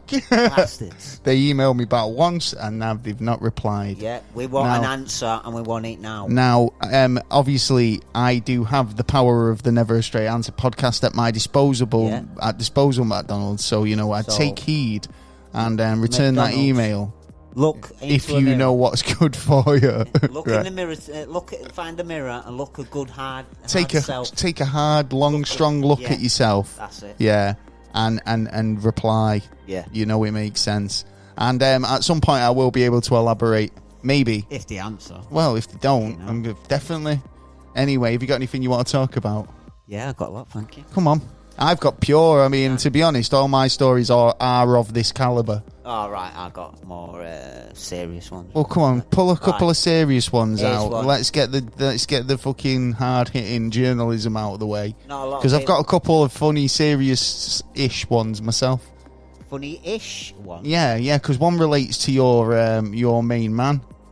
Oh, my mate. Yeah, right. Donald. Yeah, Donald Trump. Yeah. In fact, I've got a string of stories which relate in Donald Trump, including one which ends in my game attack becoming Donald Trump. Ah, really? Yeah. All right, okay. Which it is now, unfortunately, for the next 6 months. Go for it. Yeah. This situation kicking off in India, have you seen it? No, go for it. What's happening? There's a part of... As if there's not enough going on in the world. A part of India, China, and Pakistan, and apparently there's been a thing there where they couldn't actually take any weapons. There was no guns allowed and that, and it's been there for something like 20 years or some shit like that. And apparently Chinese soldiers have gone over to the Indian side with sticks and stones. Right. Kicked off, killed 20 of them. Apparently, a general got thrown off a cliff. But then it went we had no injuries or anything like that. But it turned out that actually the Chinese lost 37. And now Pakistan wants to kick off with India as well at the minute.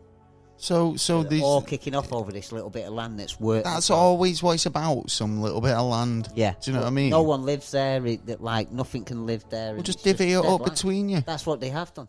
Right. Well, now apparently it's your bit's bigger than mine. Yeah. Basically. Yeah.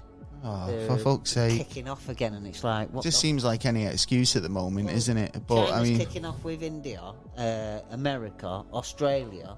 Other countries are kicking off with him over the COVID and that. It just doesn't look very good in China at the minute. Yeah, well, China. This is it, isn't it? I mean, in terms of kind of public relations, they're not doing all that great in terms of the image. No, it's a shame, but it's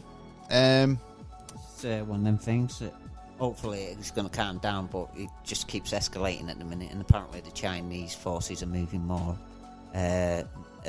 Troop movement in there by the looks of things. Right, who towards? Towards that bit of land. Basically, they're going to reinforce it. But looks like. So it looks like they're going to try and seize that and claim it for their own. Yeah, I think they're on. Naughty. The bollocks are getting too full, and they're ready to spread the seed now. Have you got some Trump news at all? Yeah.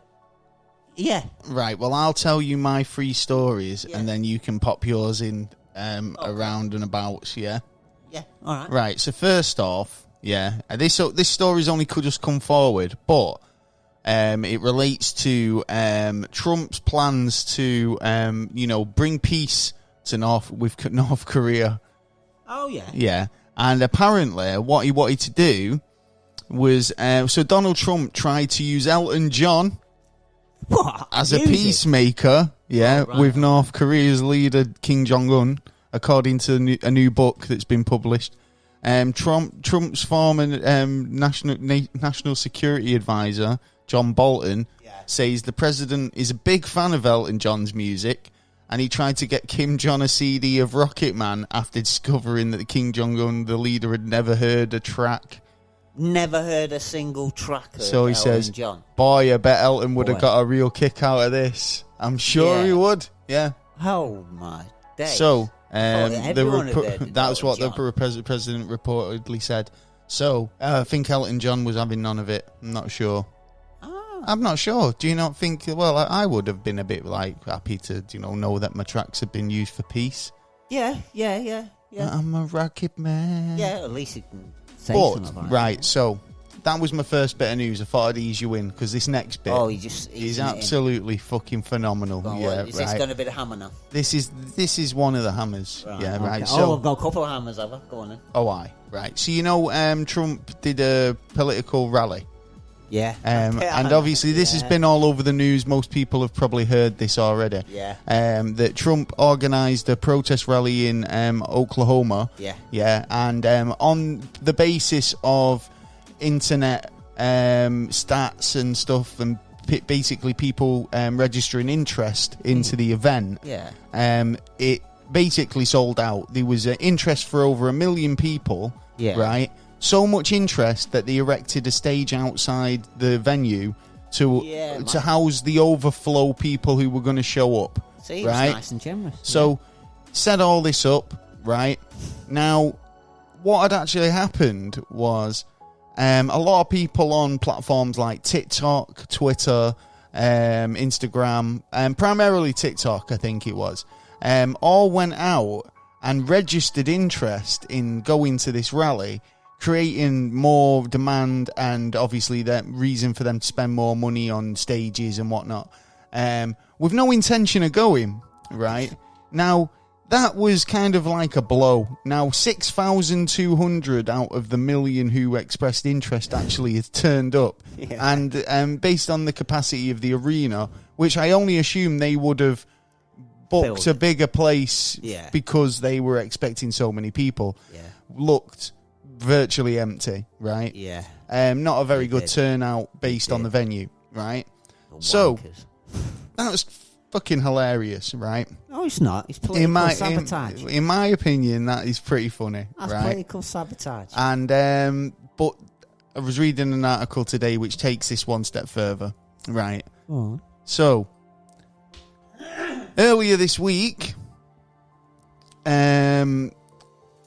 Trump's so TikTok users basically shut down Trump's online merch stores, and there's been an investigation put into it, right? Because it's political sabotage. Obviously some people are critical of Donald Trump, but basically they've spent the last couple of days trying to lock up Trump's branded merchandise website by leaving thousands of products in the online store's shopping carts. Now, this makes perfect sense to me, and I think it's genius, right? Because obviously, if you've worked in warehouses or anything like that, or if you've worked for Amazon or anything, then you'd know that if you put something in your basket, then it kind of gets put as an earmark next to it so they don't oversell.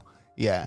So it's like, it's accounted for. Right? Yeah. So people have been going in, obviously TikTok users have been going into the Trump's website and putting things in their basket, right, in the shopping carts. But and this has been seen as an attack because the kind of the thing that they're doing is like they're basically creating they're creating a black backlog and they're basically crashing his site, right? Deliberately. Whether they wanted to buy it or not, generally they don't. So earlier this week, TikTok and Twitter users started posting videos and messages claiming that they were buying the entire supply of items such as Trump baseball caps, which I find this a bit kind of in bad taste for a start.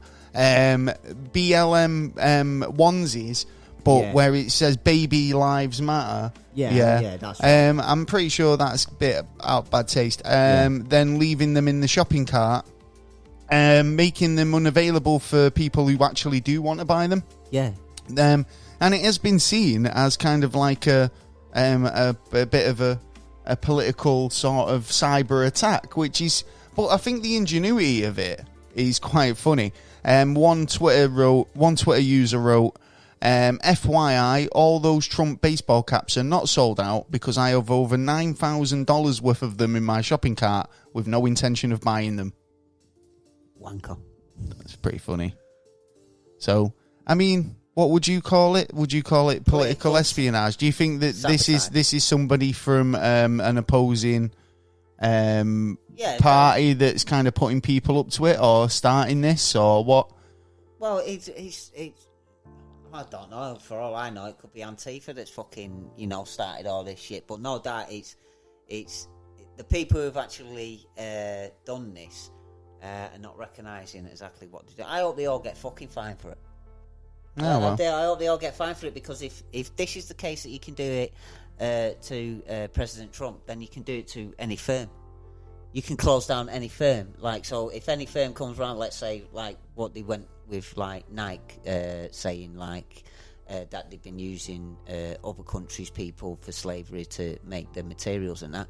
Well, all right then. If it's that serious and you believe it that much, then you can close down that firm, but you won't close down that firm. Yeah. So you're basically acknowledging in it, but going on, it don't matter. But then you've got someone who's trying to.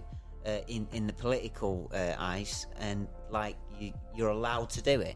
No, there's somebody's put here on Twitter, with the idea that there would be some safeguards to this, and then but the reply to that is Trump likes to cut corners, so he certainly wouldn't have put them safeguards in his own website. But that sort of just I don't know. Well, it starts the president's done it, really. That means everyone can, you know what I mean? It's funny, since Trump's been there, and the amount of stuff that has been put against him and that. If you would have done that a couple of years ago, you would have been stopped and fined for it. What for? For stuff like, seeing the president's head. Someone walking out with a president's head in your hand, that's. Well, we don't live in a world where, I mean, there's certain countries that do that, but they're dictatorships where it's like, you're under rule. It's not a case of the, and maybe there are places in the world that is seen as a, something that is worth. Investigating or whatever, going into, but we live in a society where you're allowed to say what you want, you're allowed to have that opinion, you're allowed to demonstrate what you're thinking in protest and use a placard, or if it's as extreme as a depiction of someone's head on a spike, then that's a bit extreme, but you're still within your rights to do that. Yeah, but it's not entertainment. It's not a case of entertainment. It's a political message, isn't it? It's an extreme political message, but it's like. But it seems to be getting more extreme, and it seems to be. Don't get me wrong, people don't like President Trump, right? He might be an asshole, but at the end of the day, he has been put in that position. People have voted for him to be. Of course, yeah. And I mean, like I say, he's done a lot of things where you think, well, that's a positive in the community, but it's the kind of the. It's the things he does. No, because I think it's not a case of that you can do a good job and still be a bit of an arsehole, right? Now, no one's saying that he's not doing a good job. Right, but there might be. All right, there's a lot of people saying he's not doing a good job, but there's a lot of people who saying he is doing a good job. Right. The point being is, you can be a really good tennis player and still be an insufferable prick. Right. There's nothing to say that you can't be good at what you do, but you've got no social skills, or you've got no filter. Yeah. Which is a main argument when it comes to Trump. It's like you'd say the guy's got no filter, right? Yeah, and he says what he means, but it's like you've got. I mean, in terms of sensitivity to all your population, now you've got to understand that. Yeah, there is people who think like you. And might agree 100% wholeheartedly. Yeah, but you're not just their president. You're the president to the whole United States of America. And you're seen as a bit of a power figure worldwide. So when you come out with statements, you've got to learn. You've got to be a bit more sensitive and switch that filter on and be able to say, right, well, this might be might get a good response out of this message or this tweet, right, to a percentage of my population, right, but there's going to be a percentage who don't agree with me, right, which is going to create backlash. So what you do is you learn to keep opinions to yourself, right, unless it's something really worth fucking putting out there. But then he's not the person who you voted in for. You're only so you're basically saying that I didn't. People don't vote for the president to see how good they are at running a Twitter account. They vote for a president to see major change, and to see change within society. Yeah. They want to see a president doing stuff, not sitting there for 45 minutes to wonder what his next tweet's going to be, and then wasting the rest of the day checking how popular his tweet's done and how many fucking likes he's had and retweets. Do you know what I mean? It's like, I run a Twitter account. I know exactly what he's doing, right? He'll tweet one out in the morning, and then he'll keep getting beeps on his phone, and that'll take up most of his day, right? Yeah, right? Well, come on, he's no George Bush. For fuck's sake, right? So, the rest of the time... Would you rather have someone who will not tell you what he actually believes, but, like... don't forget, he whatever his belief is, I mean, he's changed his mind on certain things because he's had to sit down and listen to the others say, well, actually, if you do it this way, it'd be a lot better, blah, blah, this, what. And it's all a matter of fucking... It's a case of, like... it's just buffoonery. That's how it comes across. Sometimes. But, coming on to my one... Well, anyway, the reason why I'm called Donald Trump... Yeah. So basically, I was playing Call of Duty, right? And you could work out that you could change your name to something. So I changed my name, and then I changed it again, right? Because I was down as anonymous for a while, right? I changed it to what my name is, but then I changed it to Donald Trump, joking, and realised I couldn't change it back, for 6 months. No. So I've had the most entertaining time running around as Donald Trump. You got shot at quite a lot. I've been getting shot at quite a lot. There's a lot of people who've got a thrill out of running down and chasing down, killing Donald Trump. Equally, it's funny when Donald Trump gets a kill. Yeah. Because people are pissed that they got killed by Donald Trump. I'm coming back after you. So it's been really funny. So if you're on Call of Duty Warzone and you see Donald Trump running past, that's probably me. Yeah, I wanted to change mine to Hillary Clinton. You should. I'm gonna. Or Obama.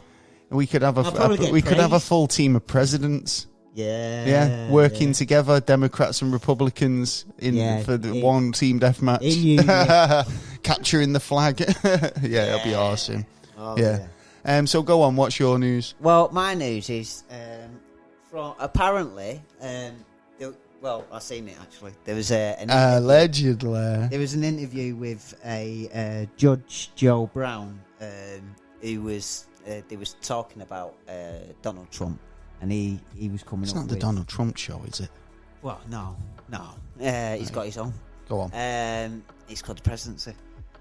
So then he basically was turning around saying, no one can actually call Donald Trump a racist. And the reason why is because in the early 90s, when African Americans were trying to set up businesses and stuff like that, banks and stuff, and he'd loan them the money. Yeah, well, the bankers would turn around and he'd take a chance on people, is what you're saying. Go and see Donald Trump. Right, fair. I just don't like that term. Like, anyway, do you know when people say, you can't call me a racist because X, Y, Z. No, but do you know what I mean? But he has funded. He didn't have to do these things. Oh no, I'm not going to say that. Like, actually, don't. I mean, as it appears, Donald Trump seems to do a lot for the black community in America. Where you're from, he seems to get quite a lot of votes in that respect. So he doesn't like a lot of people because the thing he likes is I don't like a lot of people. do what they say they're going to do the job right, and do it proper instead of the bankers lazy cunts who are going in. He's like Marmite, that guy. He's like Marmite. Well, you either love him or you hate him, and a lot of people, a lot more people don't like Marmite than they do like Marmite. I don't like Marmite. He's an acquired taste. Yeah. Would you not agree? No. If you look into him and find out more about him, then I suppose you can put judgment. We've been watching him for the last 4 years. In the spotlight. I mean, he's been around since bloody. I remember.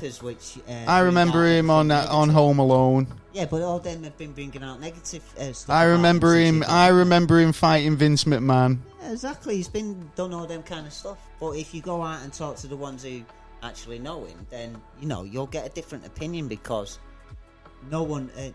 You're only getting an opinion from like the paper. Anyway, their own opinion anyway. So is that story done?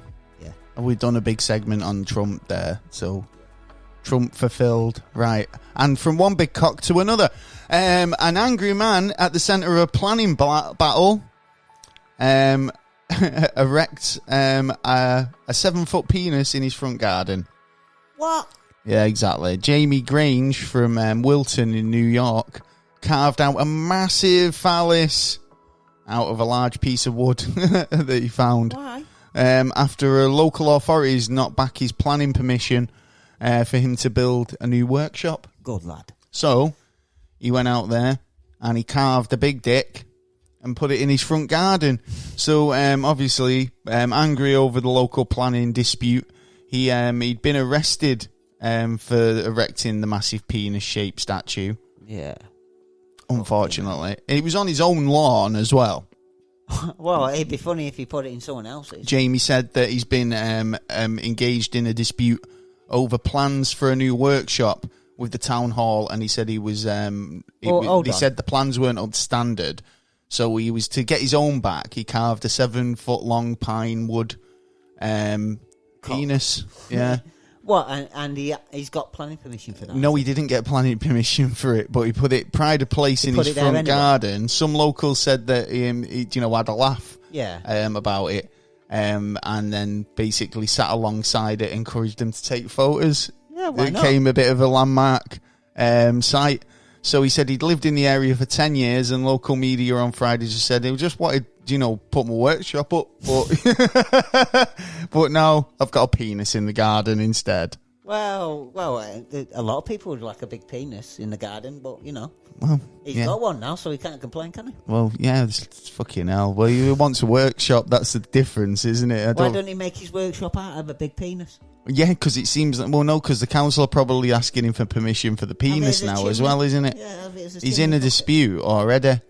He's put that up in protest because I want a workshop. Yeah, put it on wheels.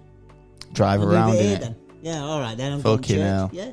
Yeah. So what do you think of that? Do you think that's a bit kind of like the council should just kind of give him the permission to build a workshop? He's obviously got skill. He's obviously got talent. If he can make a 7-foot long pine wood penis that's worthy of a photo op, a big dick pic. Well, yeah. Do you know what I mean? Now. And made the papers. Yeah, and the internet. There you go. He's made the Never a Straight Answer podcast news. What more do you need? Do you know what I mean? That's making it.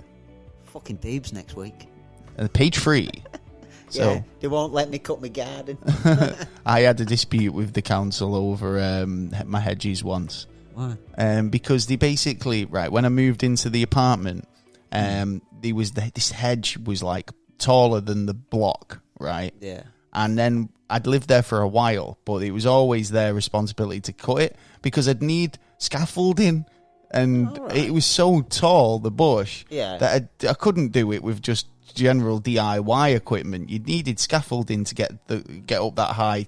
No ladder, no step ladder was tall enough. And I'm a tall bloke, 6'1", on top of a step ladder. You'd think you might be able to get it. But no, not at all. I was too tall for this. So you were too tall? Too tall. No, I wasn't tall enough, to do the job. Yeah. And basically, I get a letter through the post from the council, saying that they were gonna fine me if the hedge wasn't cut within the next 24 hours. Oh. Yeah. So I was straight on the phone and I said, hell no. Yeah. I said, this falls into your land. Yeah. You need to come out and cut it. And to be honest, I don't have the scaffolding equipment to hand to do the job. Health and safety. And, health and safety, as you say, it's not my place to do it. Nope. So it never got done. It never got done. Did you get fined? I did. I trimmed it up from the bottom as best I could. The bottom? As high as I could do. I'll do the bottom. I couldn't do the high bit. Why just chop the fucker in half? Just get. Couldn't do it. You couldn't do it. Well, what are you going to... Then you've still got a load of hedge that needs removing. Besides the point anyway, right? Yeah, skip. The point being is I've not lived in that property now for 4 years. Yeah. But I went past it the other day. Yeah. And the hedge is still there. Oh, shit. Yeah, it's still there. It's tall as ever. You ain't getting rid of it. You know what happened? The council turned up and looked at it and went... Fuck that. Fuck that. Yeah. Do you know what he went? Nightmare. Going to need scaffolding, you're going to need some specialist equipment. We just don't have it, and it's a two-man job, and Alan's not back from furlough yet. And he does the paperwork. And so fuck that. Sorry. Lazy fuckers, man. We've got time to do it now. So, what stories have I got? Have you got any more stories? I have got a funny one. Go on. In America, they've got some not fucking things you eat called Cracker Jacks. Foods. Yeah. Food items. Yeah. Oh, is this going to be true? Is this true, or is this true? Are you sure? Yeah. Right. Because I know where... Do you know what? You've just said what I heard you say, and I'm automatically thinking this isn't true. No, it's true. It's true, right? As soon as this racism thing started... Right, go for it. They changed it to... Guess what? White people jacks. Caucasian jacks. Caucasian jacks. So they've now named them Caucasian jacks. But it's a cracker. Exactly. A cracker's a food item. It has no connotation. But they didn't want to put any offence out there. But they are by bringing it up. They're putting that they're making... Not what they think. And I don't know any white people who were offended by the word cracker at all. Yeah, right. Unfortunately, yeah. I don't... Put a bit of cheese on it and eat it. Yeah, no, the cracker thing to me... I brought up listening to stand-up comedians, using the term doesn't offend me. Yeah. Well, it might offend some people. But the fact that but obviously Jacobs make an ice cream cracker. Yeah. Are they going to change their names to Jacobs Cream Caucasians? Yeah, probably. I don't think so. Never know. Yeah, because a cracker is a cracker. It's a cracker item, life. and it was a cracker before I was before crackers were crackers. Yeah. But when crackers were invented. What? But language changes, doesn't it? Language does change, and we always had. Well, I don't agree with that. And if Cracker Jacks are listening, the people from Cracker Jacks are listening, you should be fucking ashamed of yourself, because that's absolutely stupid. Take a look in the mirror. Yeah, take a deep, long look in the mirror. Yeah. Now, the thing is with that is now they've brought something up. It's almost you're being racist by bringing it up, by changing the name. If you would have said nothing. You would have gone, do you think Corona beer? Yeah, do you think, but it doesn't matter. It doesn't matter. Yeah, well, that's like saying Corona beer. If they change their name, as the pandemic sparked off, oh shit, well, we don't want to have links to this virus because it's killed X amount of people. So we're changing our name now from Corona to something else, right? Look at ISIS when all the ISIS things were coming out. It doesn't matter. What I'm getting at is just by changing your name, from you're advertising the fact that you don't want to be seen as racist. Yeah. Now you've changed it in full public view. Like I say, if you didn't do nothing, nobody would have batted an eyelid. But now you're turning around and saying we're going to change the name of this from Cracker Jacks to Caucasian Jacks. People might have complained for years to him, and they've just gone nah. But then enough people's gone out there. Well, change it to something else then. Don't call it Caucasian Jacks. I thought it was a fucking joke when I first saw it. I thought that was a joke. I thought you were taking the piss. To be honest, look at it last week. That is joke. Honestly, the fact that but that's what I'm saying. Call it something else. Don't call it Caucasian Jacks. Call it a brand new name. But then again, come up with a fucking brand new name for it. You've lost customers because you've changed the brand. Well, I won't be buying Caucasian Jacks. Never ever bought one, and I don't. Well, think I actually like the sound of them when I heard the Cracker Jacks, and it used to be a program here in the UK. Yeah. I'd never eat a Caucasian. You wouldn't? I couldn't eat a whole one. No. Anyway, too filling. Here's a bit of a daft story, and it's a bit of kind of like, one of these over the top. I got another over the top fucking story. Basically, a man has been fined £450. You'll never guess what for. Sleeping at a bus stop. He provocatively farted in front of a police officer. Yeah, because it's known as assault now. Is that assault? It come in last year, assault on police officers or security guards. Wasn't in the UK, so it was nearly £500, but it was in Vienna.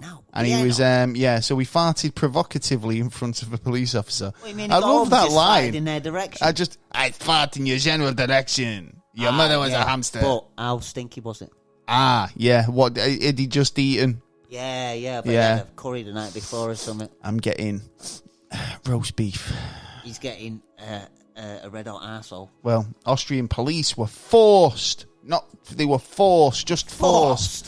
detain him. He stank that much, it cost him £500. Basically, you don't really need much of the information, really, but the officer was urged, the officer argued that he was offended, and the way that he behaved provocatively with officers leading up to the incident. So he was saying he was asking for it, basically.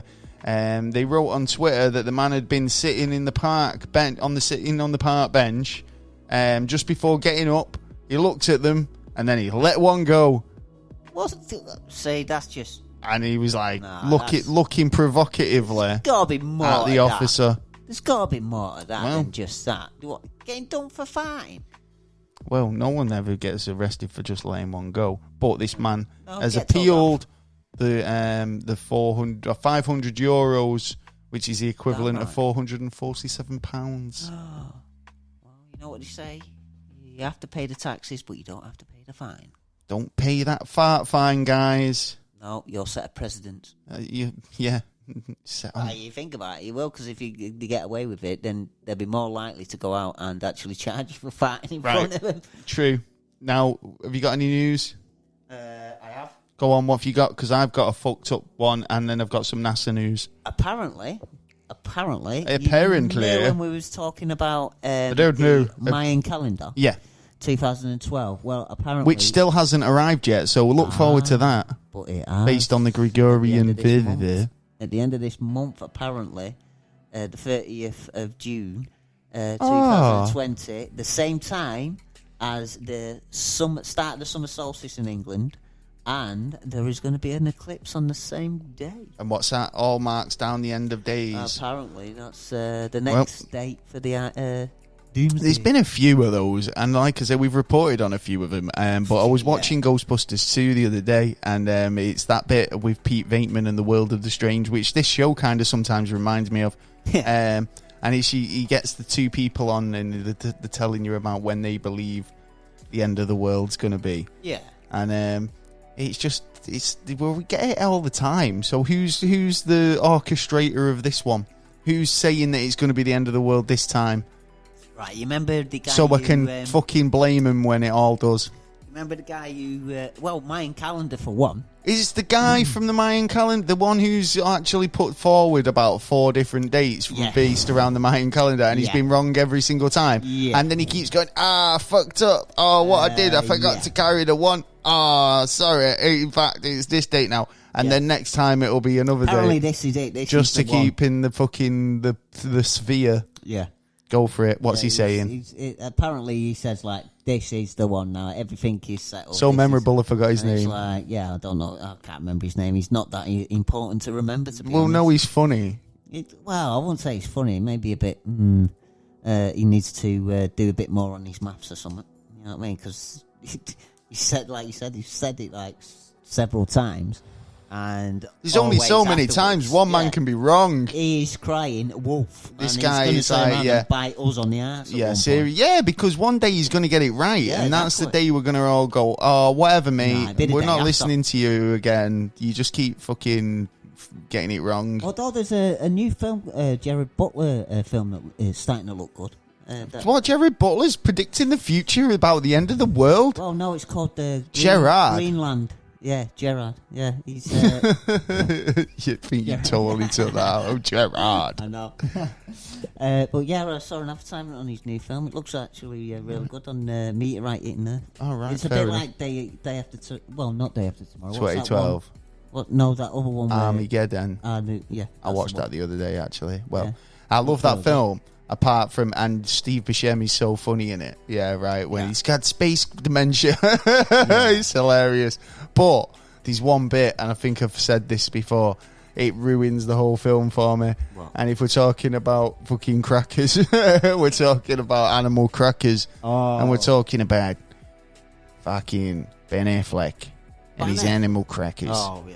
And if I get me animal cracker and it goes over the ridges, you'll find some tits. Some tits, and if it goes this way, you'll find some bush. That bit. Bush. Oh, it sends me under. Can't watch it. Anyway, talking about bush, a lot of people might wonder, and it might have crossed your mind, what are the UK's kinkiest names? Hey, yeah. You'd be surprised, actually. One of two of them did crop up, and I did a poll as well, because I know people of these names. And I said, are you kinky? An article said you were. And they said... We got mixed reactions. We'll go into this. So, people called Charles and Jessica are the most kinky in the UK, according to a new study. Prince Charles is a kinky fucker. Now, so this is it. You've got to question who puts these studies out. Yeah. Because the online shopping marketplace, onbuy.com. So you've got to wonder how kind of accurate the data is, really. Yeah. Studies sales data, and they found that the names most made by purchases of kinky products, i.e. dildos, cock rings, those butt plugs, those types of things, were made by the following. Among men, Charles, Mike and Ryan are amongst the kinkiest male names, and most likely to buy sex aids online. And for women, it's Jessica, Liz, and Hannah. Right. Hot on their heels when it comes to raunchy retail habits, apparently. So I don't know how accurate that study is, but they've never met a Gaz or a Taylor. Nice try. Do you know what I mean? Nice try. If you want kinky, right, fucking hell. Gaz buys.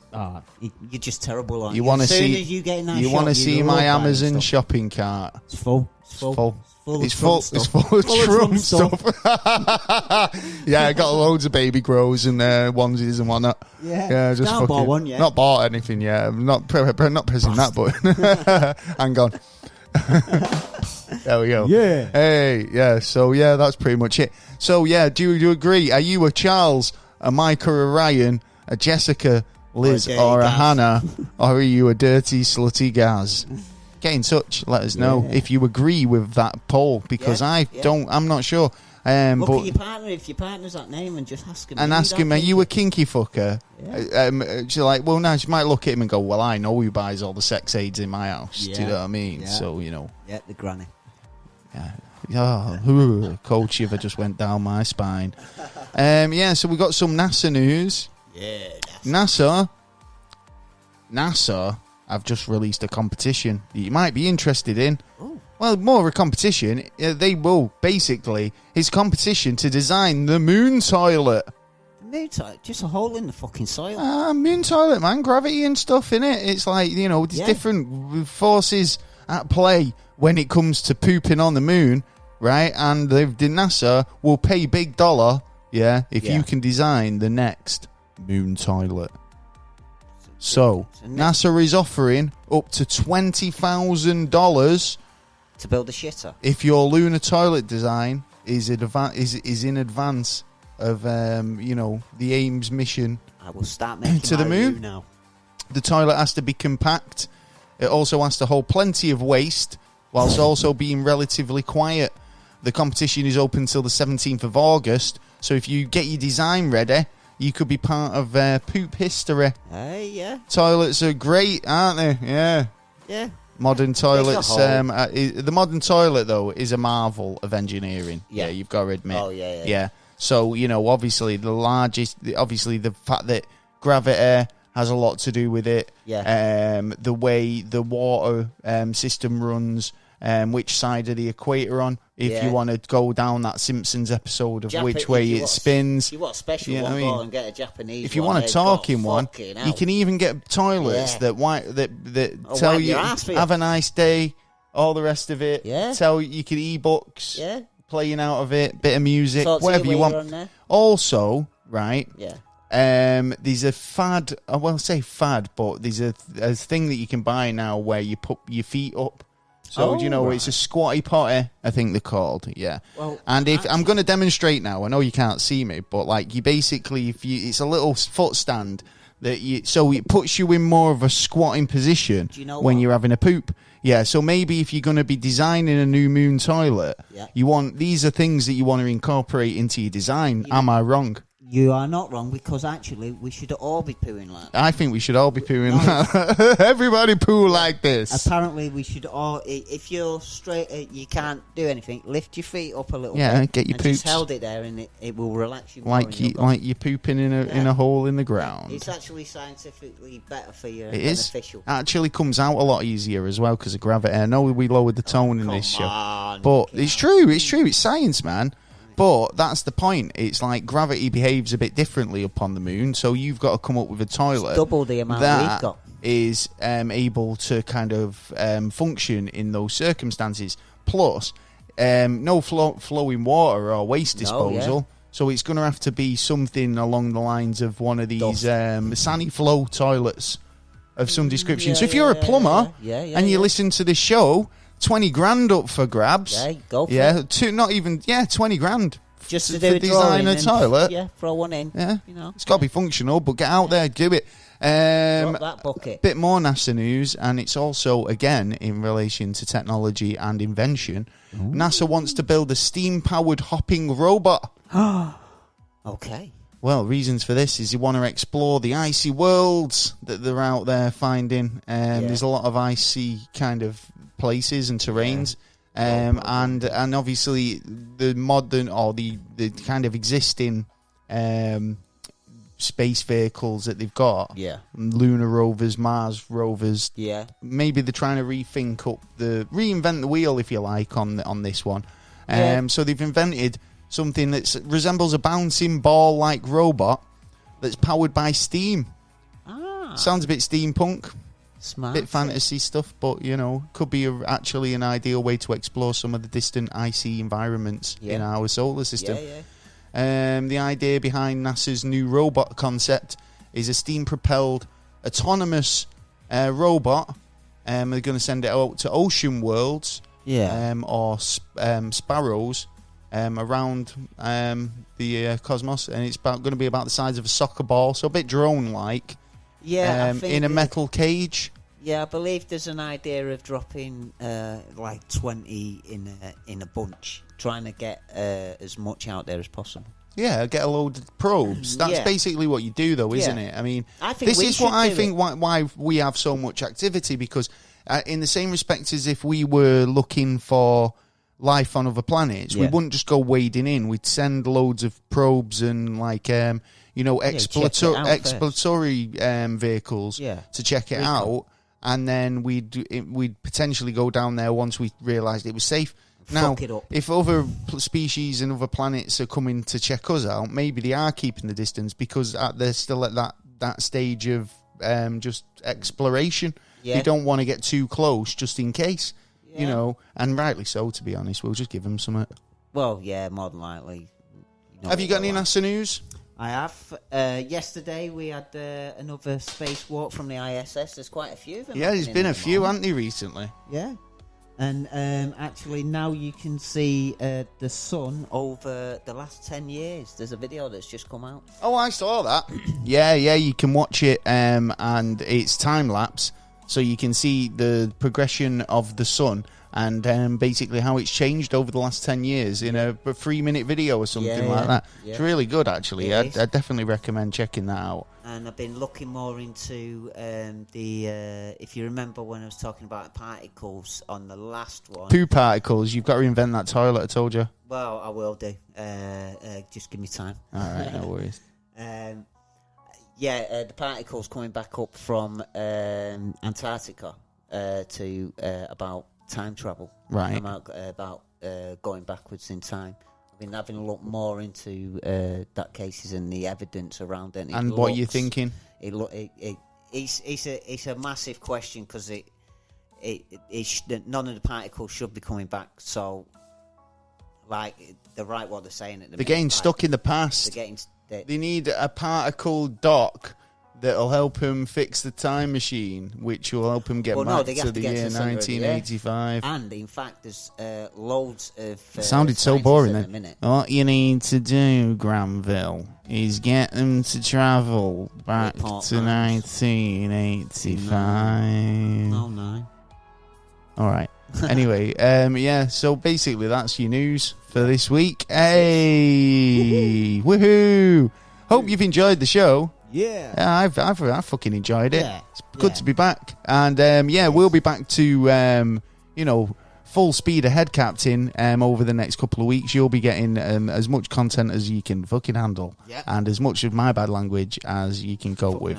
We've got some shout outs. We have been a while. Got some lovely shout outs today because, like I say, got Patreon shout out. Big shout out to Jay. Yeah, Jay. Hey, big shout. Woo. Big shout out to Jay. Big shout out to Dunk. Thanks for your support. Big shout out to Swoosh. Swoosh. Thanks for the support as usual. Man. You big vegan motherfucking Elvis looking motherfucker. Sausages, not the vegan ones. The ones down Greg's them vegan sausage rolls. Yeah, get proper sausage. And big shout out to Jessie G on her holidays at the moment. Hope you're staying safe. Don't do anything I wouldn't do. All that. Going in the wrong areas though, California. California knows how to party. Hell yeah. It's off on her holidays. Thanks. If you want to get in touch and, in fact, become a patron yourself and get a fucking big woo-hoo shout out, you can get over to patreon.com/neverastrayanswer and stick in a couple of quid, whatever, dollar, pound, ruple. Nugget. Yeah, gold bars. We take cold hard cash. Yeah. Other shout outs include this week. Yeah. Oh God, fair few. Johnny and Chris. Big shout out to Liz Reader.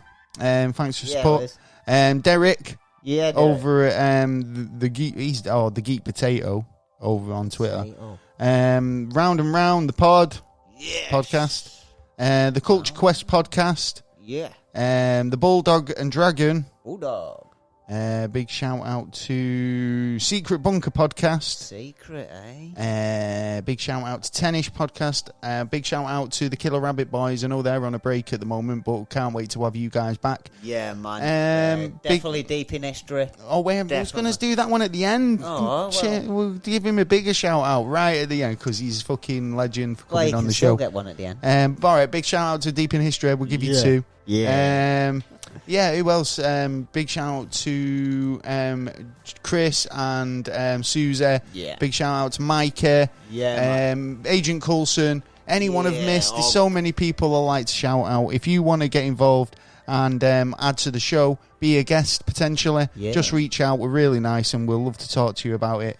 But that leads me to Arjun from Deep in History. Don't forget to get over and subscribe, and you'll be mad not to check out his new episode. He's been working ever so hard on it, and obviously, got a big. We only have the best on our show, and this guy's podcast is super cool, man. So check it out if you're into a bit of history. If you're into a history buff, get your ass over there. If you are a history buff and you're into your history, get over there. Just big thank you for coming on the show. It's been an absolute pleasure.